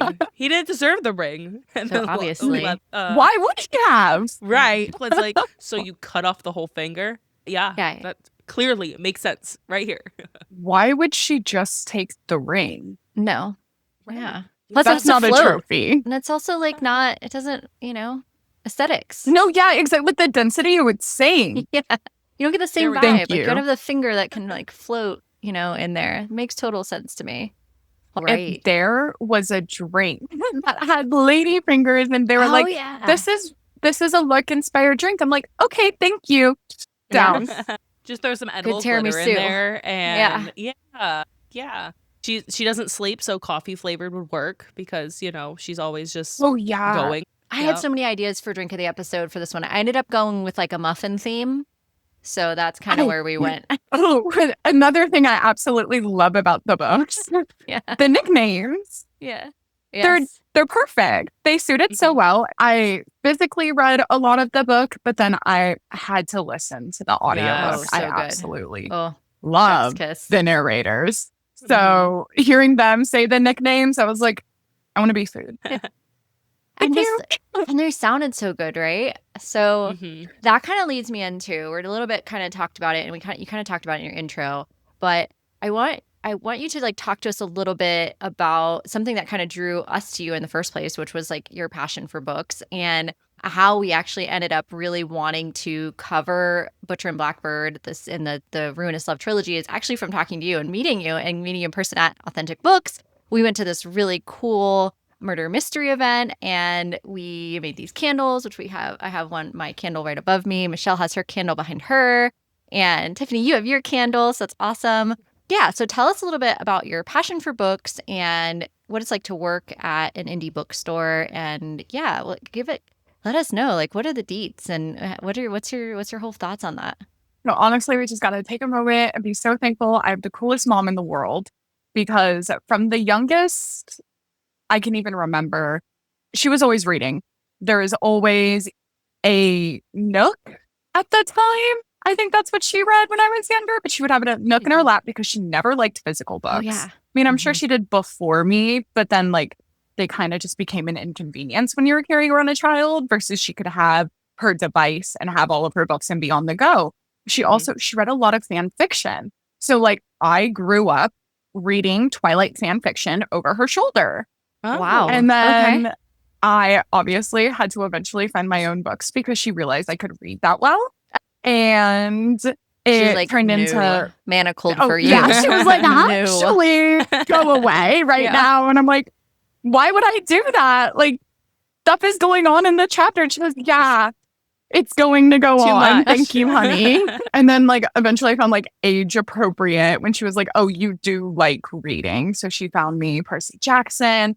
And I went headfirst into Greek mythology. There was another series that I read when I was younger that went through like all of the goddesses. And then my first true author that I can remember that changed my life is, of course, it ends up being an Orlando. I think he's from Orlando, John Green. Looking for Alaska changed my life. I thought it was hands down the best book ever written. And as someone that is always too much or too loud, seeing Alaska and how she reacted to everything that happened to her, I was like, yeah, if I didn't have so many people who truly loved me, even though I am all of these things, I would probably go through this as well. So that was also one of those first times that like I saw myself on the page, because even though I had all of these series as a child that I thought were so good, I don't have ADHD. I'm not a demigod, even though I just wish so bad. But like in that, I definitely was like, okay, I can be on a page. That's so cool. Eventually, I went down the fantasy rabbit hole even further past Percy Jackson because that's a great intro. Yeah. And I found more like age appropriate for a teenager. And then I went to high school and college and pretty much stopped reading because it wasn't cool. But like I would still pick up a book like once a month because I was like a little gremlin and something would come out and I just would have to read it. But college pretty much dead stopped that when I was able to do it in high school. And I remember like crying to my mom being like, you didn't tell me they were going to take reading books I liked away from me. Like I understood that I was going to be reading a lot, but I didn't understand how that was going to affect my brain. So even when I was picking up a book, it was related to my degree. I'm like, this isn't fun, but it's also like great for me. So I'm just going to keep going. And then finally I got out of college. And the first thing I did was I grabbed 3 of my closest friends. And I'm like, we're starting a book club. We're going to be accountability buddies, and we're going to read one book a month. That's all I'm asking. Please, like, I need this. And I also wanted to be able to find a way to push myself outside of my comfort zone, because I only knew at the time that I really liked fantasy. And all of my friends like very different things from one another. We have someone that's completely into classics, another that's all horror, and then another that is like a mix of classic as well as like philosophy and sociology. So that was definitely stuff I tended to avoid because they made my brain hurt. But no, I get exposed to it. Best book part club's about been having right a diverse book club is you get all the different types of readers. So you hopefully like can rotate and put in new stuff in the in the mix. So that's awesome. Mm-hmm. No, exactly. We've been going strong for 4 years now, and we Wow. theme it every year to like keep the passion going. And the themes push us outside of our comfort zone. Even I'm not really a Jane Austen fan, but I've probably read Jane Austen retellings this year. Oh. I found a way to enjoy her work and see the inspiration and what it led to as one of the first feminist writers before feminism was really a thing. Yeah. The Iconic. beautiful passion, my beautiful, beautiful reading passion brought me to Authentic Books. So I think the first time I ever went to Authentic Books was for my birthday. It was the first month of the store being open. And I had seen a couple of videos. I think it was either on TikTok or Instagram. Can't really remember now. But I just saw that it was an immersive experience for readers. And I was like, okay, I read a lot and I already immerse myself when I'm reading. I'll light a candle and set the tone, and I'll play music without lyrics, stuff like this. Like, I need to go check this out. So I thought it was the perfect little birthday present to myself. And I go into the store, and I just remember thinking I could live here easily. Like, just tuck me into a little corner.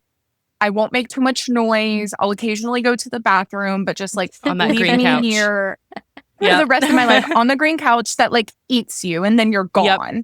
From start to finish, I was just obsessed with the process. I love the idea of a subscription box, but I already buy a lot of books. I tend to pre-order a lot of books. Mm-hmm. So I love the autonomy and seeing a bookshelf and picking my items and then creating that experience for myself. Tell us a little bit about the experience. What do you mean by that? Favorite. Yeah. So Authentic Books is known for the Build-A-Tote experience. You get a tote bag, a book off of the site wall, and then 3 sensory self-care items that go along with taste, smell, and touch. You can mix and match them however you'd like. A lot of the products are made in store by us, the booksellers, or we source them from other woman-owned businesses. And that concept in itself makes me so proud to work for a bookstore. It made us like jump at the idea of being able to work with Authentic Books. Mm-hmm. That alone. Like the sense of community we try to build is so important to me. I found my own community with bookish people that I know as someone that is definitely an extrovert introvert that's been leaning into their introvertness recently. My book friends will just do a little check-in and say, what are you reading? And I know that means, are you alive? And it's just another sense of like, oh, I feel so loved. And so happy to have found a place that I feel safe with all of the political drama stemming around books right now. I know that I can go into that store and be safe. Yeah, it is. It's a super welcoming environment.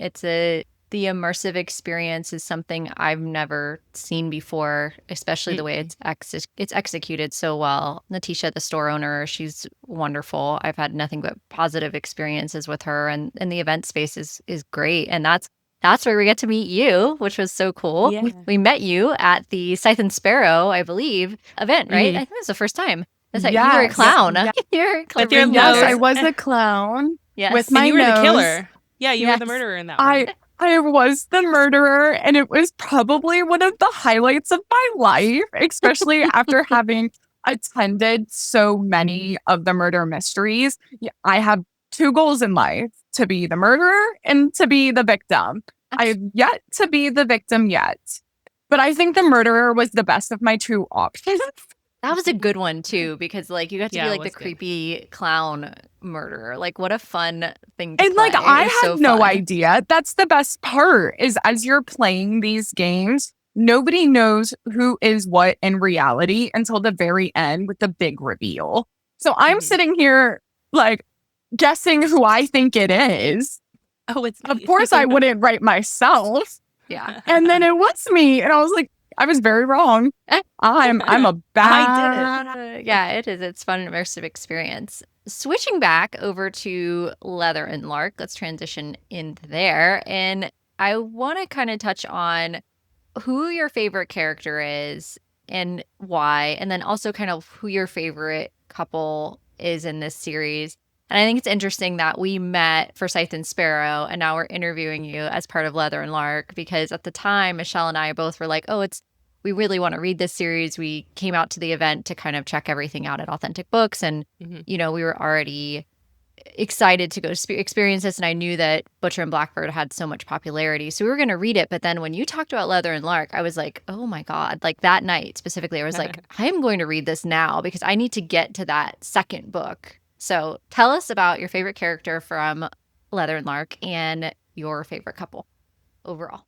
So I think it's important to note that the series was actually introduced to me by Natisha. I am our romance reader in the bookstore. Not many other of the booksellers are that much into it, which is totally fine. I will devour it for all of us. But Natisha as well leans more into horror / psychological thriller territory. And she was like, Tiffany, you got to read this. And she had told me for like maybe like 3 months, she was pushing it on me. Every time she saw me, she goes, have you read it yet? That's not a bad question to ask me because Yeah. there's a possibility I read whatever you asked me to. And it was like 2 weeks ago and I never said anything about it. And I was like, no, not yet. I'm not really sure. I'm not necessarily a dark romance reader. I had read the Lord series and I was like, no, it wasn't for me. And that's Lord okay. series, girl. That is like if Butcher and Blackbird I dipping a jumped in. toe. Yeah, I was just gonna say if Butcher and Blackbird is dipping a toe into the pool of dark romance, you're drowning with Lords. I was drowning. You're, I'm like, you're I'm in the like, deep end, immersed fully in scuba gear with the Lord series. I don't, what's it called? When I DNF a book, I don't pick it back up. You have to convince me otherwise to pick up a book that I have DNF'd or it will sit there forever. And that's what happened with the Lord's book is I DNF'd it at like 16% and somebody else was like, pissed. This is like the lesser of all the evils in the books. Yeah, you it need is. to finish this and have like a basis of what people are talking about to you when they talk about dark romance. And I'm like, you're right. No, you're so right. So I did I read the first one, but yeah, wasn't for me. So I had brought that up with Natisha and I was like, I don't really know because it's dark romance and I did not like the Lord series. And exactly what you said, not the same by any means and how intense it is. And I guess that's kind of when I learned that dark romance rom-coms were a thing. And I didn't really expect my sense of humor to be many people's sense of humor, and that's on me.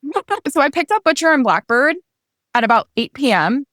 And then I didn't go to bed until 2 a.m.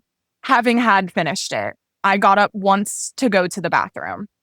Phenomenal. I was like, okay, on to the next book. Because Scythe and Sparrow was going to come out, I want to say maybe a week and a half. I did have Leather and Lark available on an audiobook. So I hybrid read them. First of all, my favorite character of Leather and Lark is Meadowlark until the very end. I will accept Bentley as a second favorite character because his devotion, beautiful. Such a and good don't get me wrong, Lachlan's great, but Bentley bled for her. Can't forget, lest we forget. No, A man. Yeah, so definitely those are my two favorite characters, hands down, from the Leather and Lark book. I will say the side characters are so much fun. Yeah. I absolutely loved, I think it was her great aunt. Yeah. Yeah, Or Ethel. On She was a right? hoot. Yes. Yeah, a hoot and a Ethel. half. Yes, she Oh was. my God. Loved The her. way she just played everyone, 10 out of 10. So Oh, yeah. great. Brynne Weaver in Taurus season, she has someone in her family that struggled with dementia. And she kind of teased that a little bit when she's been promoting this book, that there's going to be kind of a nod to that in her next trilogy related to Taurus season. And I think what I really liked about Brynne in Leather and Lark is she so aptly showed that side of how there is ageism and how people kind of tend to treat people that are older like they're dumb. And I love that Aunt Ethel is such a turn She's to with that it. She's of, sharp. oh, she's not only sharp, but Sharp as she, a knife. like, do not underestimate Aunt Ethel and what she can do and what she's capable of. And I think that Brynne does that with such intention, and she's really trying to get that stigma away from, hey, just because that person looks at a certain way does not mean that they can't absolutely be possible of some deep, dark, sinister shit, or be super smart, or play the game. And she's sharp as a whip. Like, she had everything Or going just on. like witty too. Like Oh, her yeah, and funny. facing the Phantom, like she knew like she was going to die. She's like, I'm going out with a bang. I'm gonna piss Yeah. him off until Exactly. like I'm To going piss because him I off. don't, yeah. She has a gift for writing that, and it's pretty awesome to read. I can't even think where to begin on how to agree with that, because I'm starting to notice a trend and rewriting that perspective. And although I don't have any personal family members that have suffered from memory issues, I do have friends and I have watched what they suffered through. And I also have older family members that I've watched my own family try and like navigate around their age. And I'm just like, no, with how blunt I am, I don't know how to like bubble wrap. And they don't want the bubble wrap. No, Right. they want to be treated with dignity, the same as anyone else. And I Mhm. like that Brynne Until the very highlights end. that. Yes. And I like that Brynne highlights that. And I like that she's bringing that back. And she's already talked about how she's going to bring this back in her next trilogy. And I think it's such a underlying plot element that people glaze over, because her big plot elements are so obvious that you like miss Yeah. some of these other intricacies with these side characters. And Aunt Ethel is like such a perfect example of the deliberateness of talking about something that in our subculture we also look over. We look over we don't care for our elderly in our country the way that we should. I mean, that's just a fact. And I think that It's statistics. yeah, and I think that her making a note of it and making Lark's bestie be her Aunt Ethel was just such a beautiful part, other than Sloane, obviously, but like of her family. Like, I love that part of this story. So I agree with you. She's definitely one of my favorite, by far, side characters of the whole plot. I mean, obviously we love the Kane brothers. We love Lark, we love Sloane, but Yeah. So one of the things I loved is that, like you said, they're so big and they're so obvious that there are all of these other elements that if you just take a moment and not fixate on the big picture, you'll see all the other streams coming out of everything. I mean, her relationship with her sister. From the beginning, I was like, what is this? I'm disgusted, especially as an older sister. I was so frustrated with it. But then, like, as the book progresses, you get to see why they interact with each other with, and how, like, the strains that other family members put on a person can dampen the relationships, because you're just like, oh, I bet you put this expectation on me as well. Like, I just don't need it. I'm already trying to do all of this for, and complex family dynamic. Again, Brynne is just like beautiful. such a master of, here's the really obvious, like, shiny thing, right? The couple, right? On the front of the book. But there's so many other tie-ins, and she's so good making this so seamless that that's what gives me, I'll be honest, like, I love to give a 5-star feel-good book, but for me to give a trilogy a 5-star is not that common.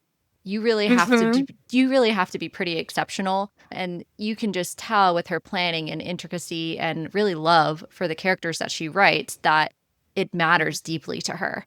And how she's telling these stories matters deeply. And she might say a bunch of fuck offs and have crazy sex scenes and all kinds of jokes about eyeballs and glitter and all these things, you know. Ruins food. That's okay. Ruins food, smoothies, teeth, pizza, whatever. She doesn't have a good time, and the shock value's there, and it's fun. And, you know, you have all these great experiences with her as an author, but she just has such an extra level of depth that goes beyond just that dark rom-com piece. There's this extra layer to it that really deals with dark, complex characters, and you cannot overlook that when you're talking about the quality of the story writing in these books. It just can't be understated. I don't know how else to say that. Whenever I read a trilogy, I have a tendency to just automatically 5-star a book. When I finish it, I'm just like, oh, this author put all this work and effort, and I finished it 5 stars.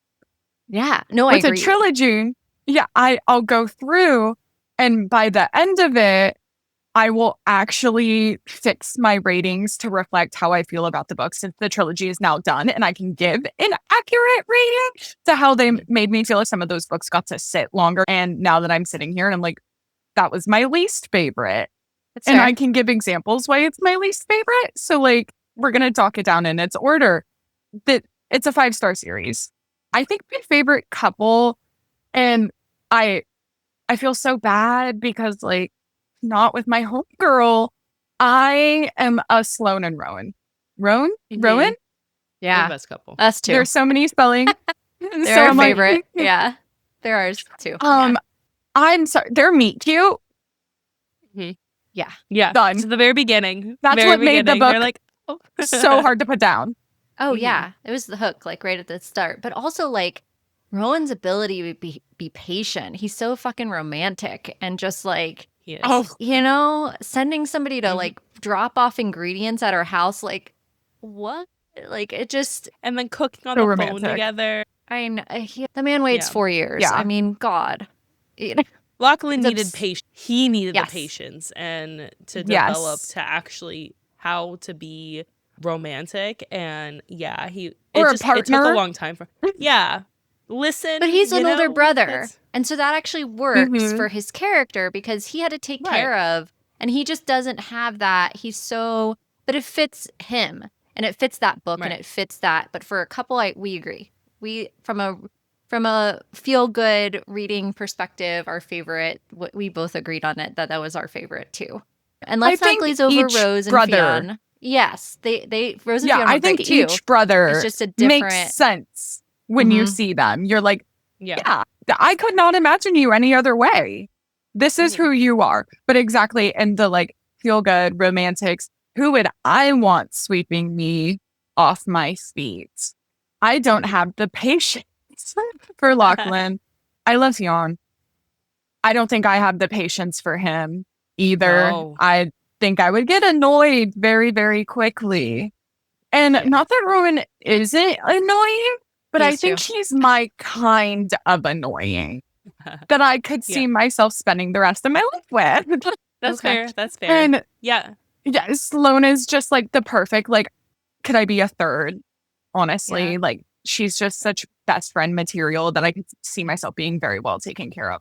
Yeah. It's funny because in book form, it like the Rowan appeals to me, but my husband's definitely a Lachlan. He's the oldest of 4 brothers, and he is definitely like a Lachlan, which I love too. I love Lachlan as well, but like personality wise, like he is definitely like the stubborn, like just we kind of butt heads in the best way, and like we definitely have that whole kind of dynamic, much more Lark and Lachlan than I would say Rowan and Sloane in my personal life. That's kind of funny to me. Gotta play some Lark-esque pranks on him. Yeah, my husband's actually like 2/3 of the way through Leather and Lark right now. He hasn't finished it yet, so we're gonna talk about it when he gets done. But he likes the book so far. He loved Butcher and Blackbird. He enjoyed that one, so he's gonna read the whole trilogy. And so it's been fun. It's been fun thing to. I know. That's what Michelle keeps saying. She's like, when does he read the bonus chapter? I'm ready when we're going to talk about this bonus chapter. Okay, so we've talked a little bit about food. So what food was ruined for you because of the series? Okay. It's kind of weird. So certain food chapters made me want the food Okay. and I started to Okay. crave it. I love Elaborate. After terrible. After I finished the ice cream scene from Butcher and Blackbird, I went to McDonald's and got an Oreo McFlurry with extra Oreo the next day. that. Okay. Okay. Fair. I think it's like a subconscious those thing Oreo because now you McFlurries read are, like, about the good. ice cream. So now it's No, like exactly. In your head. I just like, That's funny. I was like, it's fine. It's fictional. I still like am thinking about cookies and cream now. But I think what was ruined was cotton candy. Oh. Yeah. And that's Yeah. like really depressing for me because I am the person that goes to a theme park and gets like 2 bags of cotton candy because I'm at a theme park. And I haven't gotten cotton candy since. And I'm like, because when I really think about it, pizza could never be ruined for me. It's difficult to ruin. No one's pizza. making a And smoothie beer. out of it. You know, No. you're not Exactly. Making a as long as beer you don't pizza blend them smoothie. together, Yeah. it's fine. Yeah. Yeah, I'm fine. But the cotton candy, I was just like, that's just so unsanitary. And I think like my brain couldn't what Because what if from that could, like, aspect. that could be where the cotton candy As someone that consumes a lot of cotton, I don't even want to know. I've gotten it from some sketchy little fairs that we just pulled over to on the side of the road. I just went for it. Mm-hmm. Maybe this is why my immune system is so great. That's funny. Okay. I did not see this question going in that direction, but I'm glad that we Okay, did. but what about you guys? For me, it's orzo. 100% orzo. Oh, yeah. The opening scene with the maggots. Listen. And I like Oh, orzo. I can't. Nope. Now I Please. just when I Michelle look knows at them, that I can't even listen to it. I can't. I almost choked on an olive the hilarious. last time we talked about it. I like cannot. Yeah. It just 'Cause it's wrecked so me. Connected. It's so overt. Like, you can't unsee Yeah, and it. you can't unsee You it. And I cannot. saw, like 6 months ago, like right around the time when I first read this book, I was out reeling my garbage bin in, and the thing was you open, saw and the they hadn't maggots. gotten everything. Yeah, they hadn't gotten everything, and I saw them at the Ugh. bottom of the trash can. I'm gonna get the hose, They still and wiggled wash them around. out. And the You way had to that kill the macaroni. I couldn't do it. I had to go get my husband, which is not a thing. Like, I am not like a go get your husband type of gal, except with one other critter. Oh, I am. Michelle knows the other critter that I can't deal with. Palmetto bugs. Yeah. Which, if you're It's not from actually Florida, really palmetto funny. bugs is this big ass fucking roach, and they're like gigantic. They're like 2 inches long. It's They're this like is on not. crack. Yeah. They are made by the devil. Okay, like these things are horrifying. I hate them. Ugh. I have to And go handle it. I can handle lizards, snakes, spiders, literally any kind of Nope. other bug, birds, whatever it is. I can handle all that. A magnet or a roach, absolutely not. And even before, like, I could handle them until the orzo pasta thing. And then I was just like, Brynne, you just, what did we Ruined do? And now I just can't. I'm just Yeah. like, I'm And that's ruined right from off the that. bat. Like Yeah. she ruined right out of the orzo gate. Yeah. for you within the first 5 minutes of Yeah, you and then reading for her some reason first I was still there. I don't know. I still stayed. It kept going. I don't But yeah, I was like, right. I think the trauma, because it was like so immediate that I just couldn't because then after that, like, you're like expecting it. Like whatever she ruins after that, Right. you're like, fucking okay, all Cookies right. and cream, You know, ice cream. like, Okay. I know no one's actually collecting fresh semen for my ice cream. I would Well, hope not. not for the I ones would in the hope store. not. Like Yes, that was exactly. specialty ice cream. Listen, I think my Ben and Jerry's is safe. Yes, Yeah. exactly. That's exactly it. Yeah. Okay. What about you, Michelle? I guess we're tied there, right? With orzo? Yeah. Yeah, no, it was We're tied. 100% orzo. Everything else, I was just like, yeah, that's pretty sick. Like with the beef niçoise salad, I'm like, Oh, that's yeah. pretty gross. But I don't really That was eat funny. that. Oh, Right. That oh my entire God, I was scene was dying. hilarious. I was listening to the audiobook But- and I was dying. It was fucking hilarious. Yeah, I was done. Right. But yeah, I don't I love think that that was all she food. that Brynne carries throughout the books that those foods were ruined for Rowan. That was like one of my favorite things. Would be like, we should go like surprise him with an Oreo, and I'm like, I'm still so traumatized. Poor baby. Let's go get some ice cream. Let's just go get some I ice don't cream. He's know like, that he "Bleh." could. Yeah, but how could you like be and he like works with food too. So like how could you like Exactly. you know, like this poor man. I bet he doesn't serve orzo at his restaurant. That's for sure. No, probably not. No. Or No. sliced beef. He'd be thinking about Oh, his God. forearm the whole time. Jeez. I don't think he'd make it. Mm-mm. All right, so we know that Butcher and Blackbird is gonna go to the big screen. So what are you most excited to see on screen for Butcher and Blackbird? I want to see her web. I feel like Brynne wasn't able to get into that as Yeah. she would have liked to, Yeah. especially in a way of writing it that a mass audience can conceptualize what she's trying to make. Mm-hmm. Right. But with the movie, Yeah. we will see the webs, and hands down, like I feel like that's such a significant part to see into Sloane's brain as a character, Mhm. because even though it's this big web mess of bodily parts, For it's sure. incredibly intricate, well thought out, constructed, organized. Every word you can come up with to say that it is telling a story, but being nonchalant about Yeah. Right. Yeah. I mean, it's like a 3D map ultimately, right? With all of Yeah. the murders connected to this one person. So yeah, that'd be crazy to see on scene. you Yeah, just have on to screen. like really interesting. see it Mhm. correctly, and all of the answers are there. That's her whole Right. And intention. I'm wondering how they're gonna And- like how they're gonna illustrate that, because maybe they'll do it in a visual way to explain how, like, maybe they'll zoom in on certain aspects of the web kind of thing and like take you to like different murders to tell the story of like who this killer is, because you write it out in a book, but how do you do it visually? How are they going to do that on screen, where they kind of illustrate? Is she just going to say like, oh, these are all, I just feel like I don't know if they would do it that simply and be like, oh yeah, these are just telling the story of all the ways, you know, all the locations that these people, you know, did these their murders. Or are they going to be more visual about it and show us like an example of like what the web image wise, like what it illustrates? I think it'd be interesting to see like how they choose to do it. Really hope that Okay. they take that step, because that's what I want to see. Okay. I want to see a glimpse into why he was chosen outside of the pages, because like I already know, but how are you going to tell me what I know? Yeah. And illustrate it. Yeah. That's great, because Yeah. it is a really visual piece that I think gets to know Sloane in such an intricate way that is such a visual element that would be really cool to see on screen. So that's a great pick. I also Yeah. think I really want to see the most dramatic chapters of the book, because I got really, really, really anxious. I'm sure it had to do with me staying up way too late in order to finish it.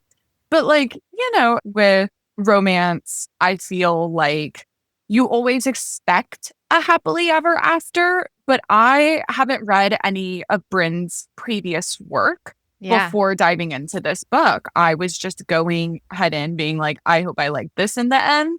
And it was recommended to me. So I'm And it's dark assuming this romance. person You're like, knows. Yeah. Yeah, like I expect a happily ever after, but it's dark romance and I don't know dark romance. And like, I didn't think the Lord's book had a happily ever after, and other people Right. do. So I was really nervous about that.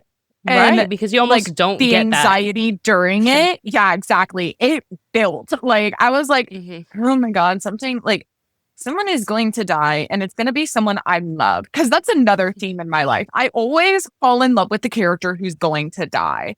Finnick O'Dare started that for me, Oh, and no. it just never Finnick. ended. Not Finnick. Oh. So like Ugh.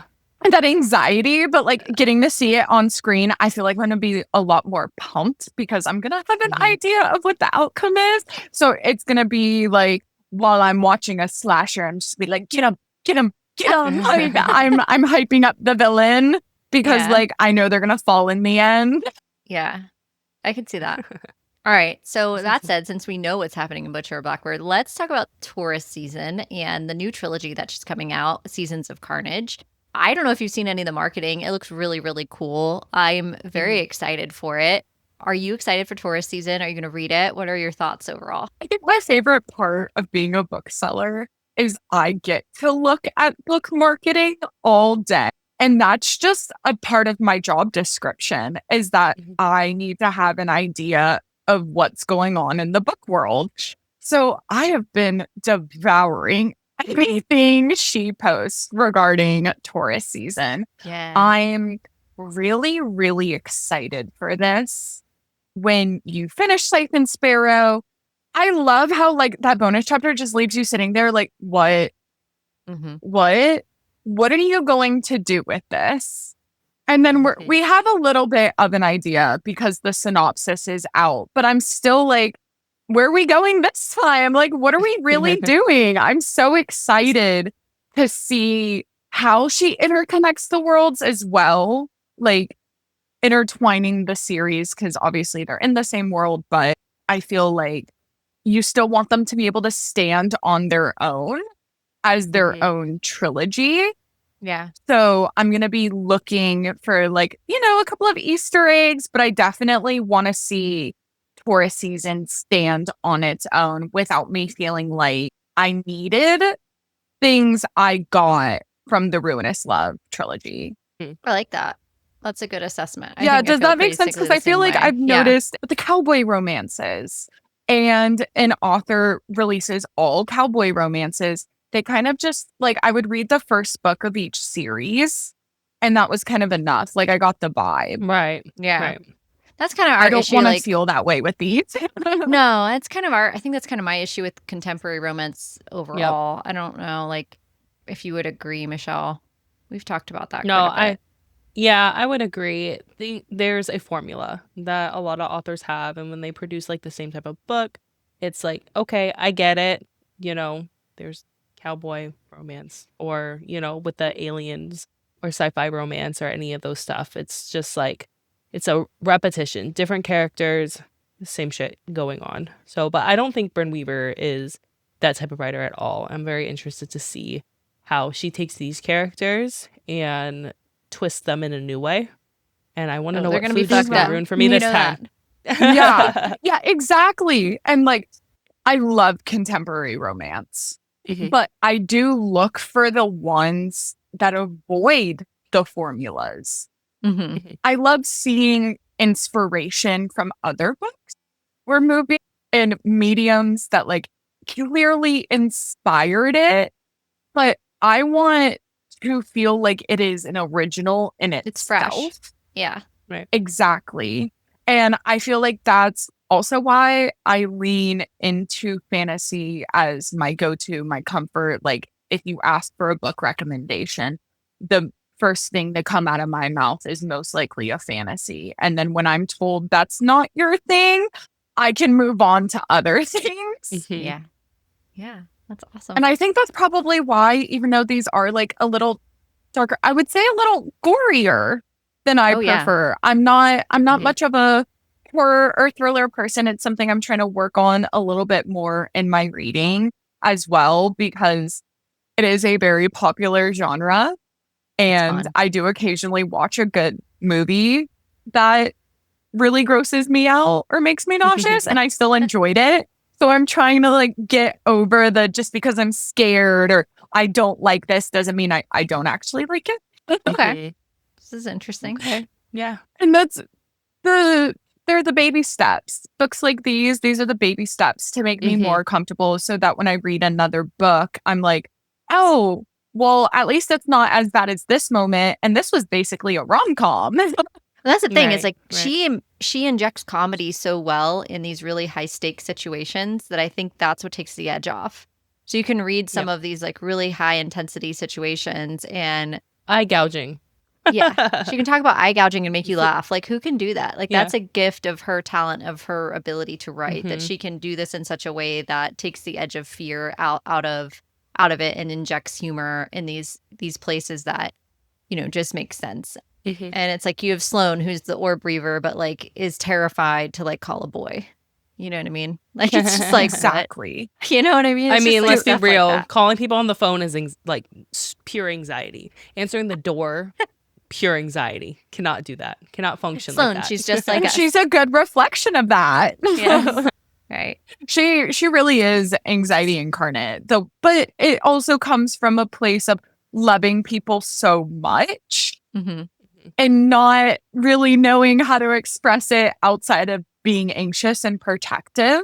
But then she Right. learns to grow outside of that. And Yeah. I just love that about her. Yeah, I'm excited to Agree. see the characters' journeys and how she does the same type of thing in Seasons of Carnage as far as developing the new characters and how that all ties together and what animal friends we're going to have and all that good stuff. It should be lots of fun. Can't wait for the next animal friend. Oh my God. I loved Barbara with my Oh, whole yes. Barbara was amazing. I don't know if you saw, but I Whole guess she was heart. at a big event this weekend and they had like a gigantic Barbara to like that was bouncing around. Yeah. Yeah. Yeah. That's so Have they, I'm backtracking a little bit because it You're just hit good. me. Have they released who they're thinking about for the casting? I don't think they've released it yet. Why? Do you have Because someone they in just, I do. That's why I was like, is it Okay. confirmed before I start talking? mind? No, tell us. I What don't do you want to know? just start Spill the tea. talking.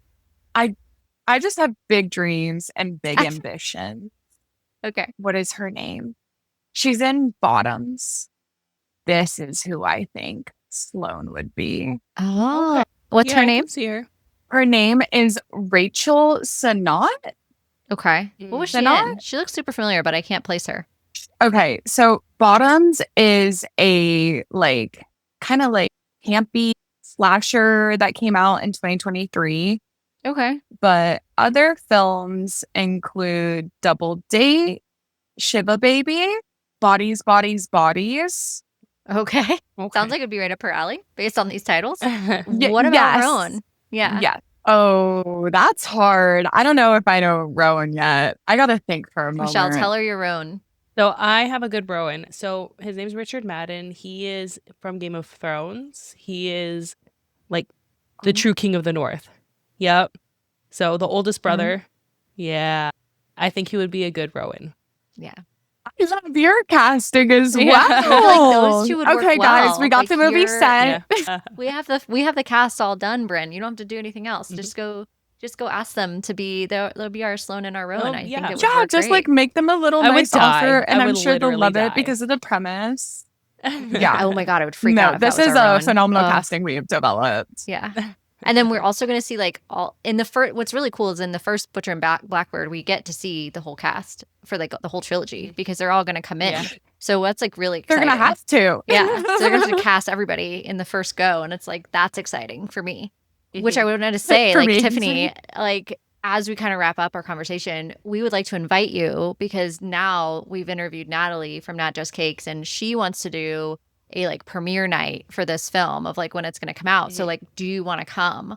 Do you want to come? Absolutely. And, yeah. I thought you might. Absolutely.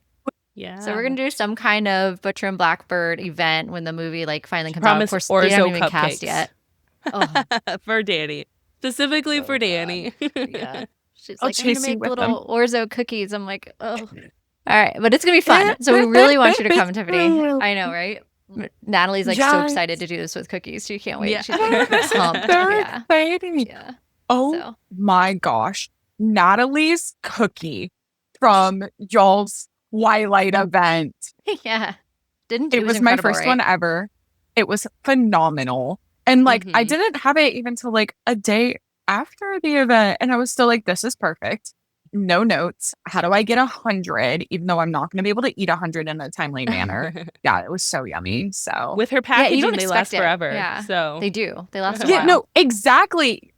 In my previous experience, cookies that look that pretty don't taste that pretty. tend They don't to taste good. taste as No, good same. as they No. look.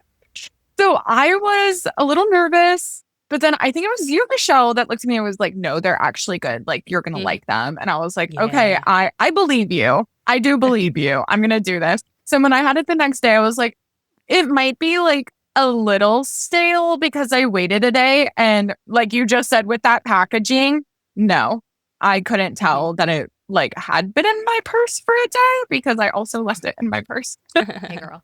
This happens. Yeah. Yeah. Well, they're super good. Natalie is incredible. Yep. And she'll be part of our event. And I guess we're having an event now for the premiere of Butcher and Blackbird, whatever Guess that will so. be. Yeah, no, I am so excited. Yeah. So Tiff, you'll have to join us. We are so glad you could be part of our coverage for Leather and Lark. And thank you Yeah. for so much for being with us tonight.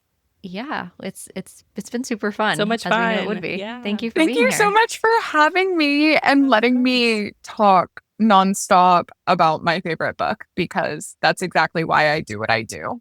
Yeah. So tell everyone again one more time where everyone can find you. So I am available on Instagram, or you can stop by Authentic Books in Orlando, Florida. And I'm usually running around telling you to read the book in my hand. There you go. Awesome. Thank you so much again for being here. Thank you. And we'll see you around the bookish Orlando world. Yes. All right. Now is time for mystery Q&A.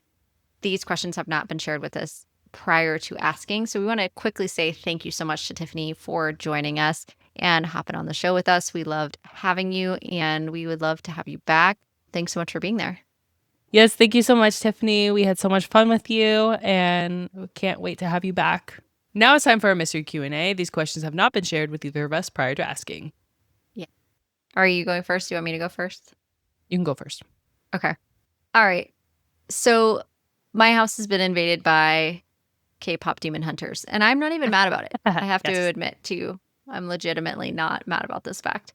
I need to know, though, why do you think this has been such a phenomena? Like, why do you think this is such a banger? Like, Okay. why does everyone love this so much?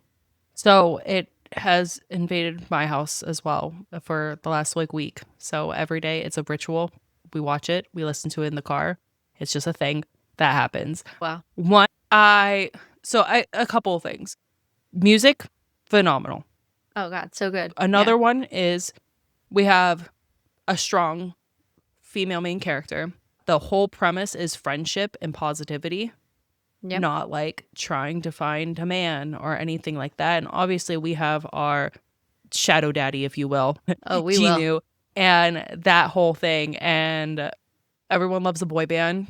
Millennials love boy bands. Hell yeah. K-pop groups are a phenomenon. And it's just a fun concept. It's like literally let's like save people with music, or let's just damn their souls with music, which honestly, I think I wouldn't have. Yeah, no. The Idol song, no, by Soul. Okay. So that's what I'm thinking. Okay. What about you? Why do you think it's such a phenomenon? So it's written by our age group, for starters. So naturally, for that, the millennials are eating this up because we're the parents now showing this to our kids. But also, I think the main leads are all in their mid to late 30s. The one main lead she's 39, I think. Yeah, So she is. it's not surprising to me that even though it's quote unquote a kid's movie, I think the elements to it are more adult. And I also think that the music is so much more crowd pleasing versus just saying it's a kid song. I don't agree with that at all. And let's just say there are innuendos in those songs. Soda pop, yes. Okay, so soda pop's supposed to be like cute fun. Also, it's about eating souls or drinking souls. And also, there's some parts of them like, yo, that's sexual. So Free. That's like my favorite one. I loved Yeah. it. And I also felt like it was rushed. Like that whole like piece of it with Genu and all that is like really rushed of right. where their storyline I feel like was supposed to be longer, because I'm like, why, how did they like have this connection so quick, and then like now it's already like, what? I'm trying to understand. It's a kids like, movie, right? Yeah. So kids movie. So an hour and a half is like about a max a kids movie could be. Now, if this was like a series, there was like a young adult series, then I'm sure it would have been a lot longer. So hoping for a sequel. Clearly things were cut. Yeah, absolutely. I think Here for Netflix would be silly not to do one, just because apparently like, they look how much it's grown. Apparently they like had a bunch of theaters and it's all sold out now already. Like they had sing-alongs. Yeah, they're doing theaters, like a sing-along, like a tour thing, and it's sold out completely already, and they're trying to like book more to do it. Yeah. Would you go? I don't know. I don't know. Maybe if my Yeah, I daughter don't- wanted to go. Okay, that's fair. Yeah, I don't know if But, I would. Yeah. I don't know. Yeah. Yeah. We'll have to see. My son being 4, I don't know if he needs to see all that on the big screen. I think it's good for home. I think if he was a little bit older, I might make a different decision. But like the demons and stuff they're not particularly scary. Like he wasn't scared of them. No. And I think it's because of the way they're animated. Right. The animation was great because you have the 2D and the 3D and the demons. That's very clear on like culture. And then we have the derpy tiger who is clearly like a spirit guide Yes. type. Yeah. And then the seabird Drops a that's potted like fed plant. up with the derpy Yeah. tiger. Yeah. Oh, Yeah, and there's so many funny moments too. I just thought it was very well written. It was great. It was a good time. Yeah. I agree. Okay. So speaking of millennials, what millennial like Oh, boy. trend or millennial like thinking are you intentionally passing down to your child? Oh, that's oddly specific. And it could just be something that you loved as a like growing up as a kid too. So I'm going to say we live in Central Florida. So I think for that reason, I can't not mention our theme parks. Because for Mhm. me, going to Disney or Universal even was a part of my childhood. So that to me is Mhm. something I'm sharing with my son. And my husband will make a comment and whenever we're at the parks or things like that. And he's just, oh, you're like ecstatic about this. And just because we went on the Magic Kingdom train together and just like little things like that. Like my husband, because he's not from here, he didn't get to have those opportunities. So he's getting to experience it like basically for the first time through our son. And while like before our son was born, we went to the theme parks and stuff like that, it's not really the same unless you have a kid. And so like when you take your kid, and not to say that you can't enjoy the theme parks as an adult, that's absolutely not what I'm saying, because we were definitely pass holders before we had a kid. So I'm not saying that at all. We were definitely Disney adults. We definitely went to Epcot Food and Wine. We did all the things, but the adult experience and the pacing of that and what you do throughout the day is very different than the experience we have now Oh, yeah. with a 4-year-old. How you experience Disney and how you experience Universal are just going to change because of the folks you're with. And that couldn't be more true as a parent now. That said, for me, I think it's not necessarily millennial, but I would think it's very true to where we live. And that is being able to experience the parks with my son is something a very happy thing for me. Something I really enjoy. I remember going to the theme parks, like even with my grandparents. And then it was like a special occasion. We didn't have passes or anything like that. I wasn't a pass holder or anything until I was like in my teens, way later. Not my son's age, but just being able to have those memories with him and go to experience those things that are so niche to where we live is just something really comforting and nice and like full circle for me. So I guess that would be my answer. Okay. What about you? And yeah, no, I agree because it's really fun seeing like for the first time, like their excitement doing a ride for the first time, seeing their favorite characters. There's a whole different type of joy that you experience. Plus, we have adult money and we can buy whatever shit we want. We don't have to ask someone for. That's very true. But mine, I think the intentionality of mine is definitely, at least between me and my husband, is like gaming, because our generation, like gaming was huge. It was a little bit on the tail end of the last generation. There was like some computer games coming out, but it wasn't but ours as was big as with our Oh, yeah. generation. You had all the consoles coming out. I remember buying my first GameCube. I saved up that shit and went to Best Buy and bought it because you can order shit off Amazon. And like Pokemon, like my daughter loves Pokemon, and just I playing had Pokemon games, Snap, like, all those. Oh, as I a loved good all those. at Pokemon Stadium, those are such good games. Yeah. But her hand-eye coordination is actually pretty good now that she can. My husband's showing her how to do it inverted, which I never learned because I have terrible hand-eye coordination. But she'll play games with him, and it's not like just the 2D platformer games, although she does love like a good Stardew Valley, which is a farming game. But she'll play like actual video games, which is fun to see. That's like a bonding experience between all the entire family. We haven't competed against each other yet, and I feel like that will cause like family arguments. So, Yes. once we get to that No point where Mario we're doing, Kart like yet. Mario Kart together. Yeah. There you go. Exactly. That's So, awesome. Yeah. All right, before we wrap up, let's talk about what's coming up next on Book Club After Dark.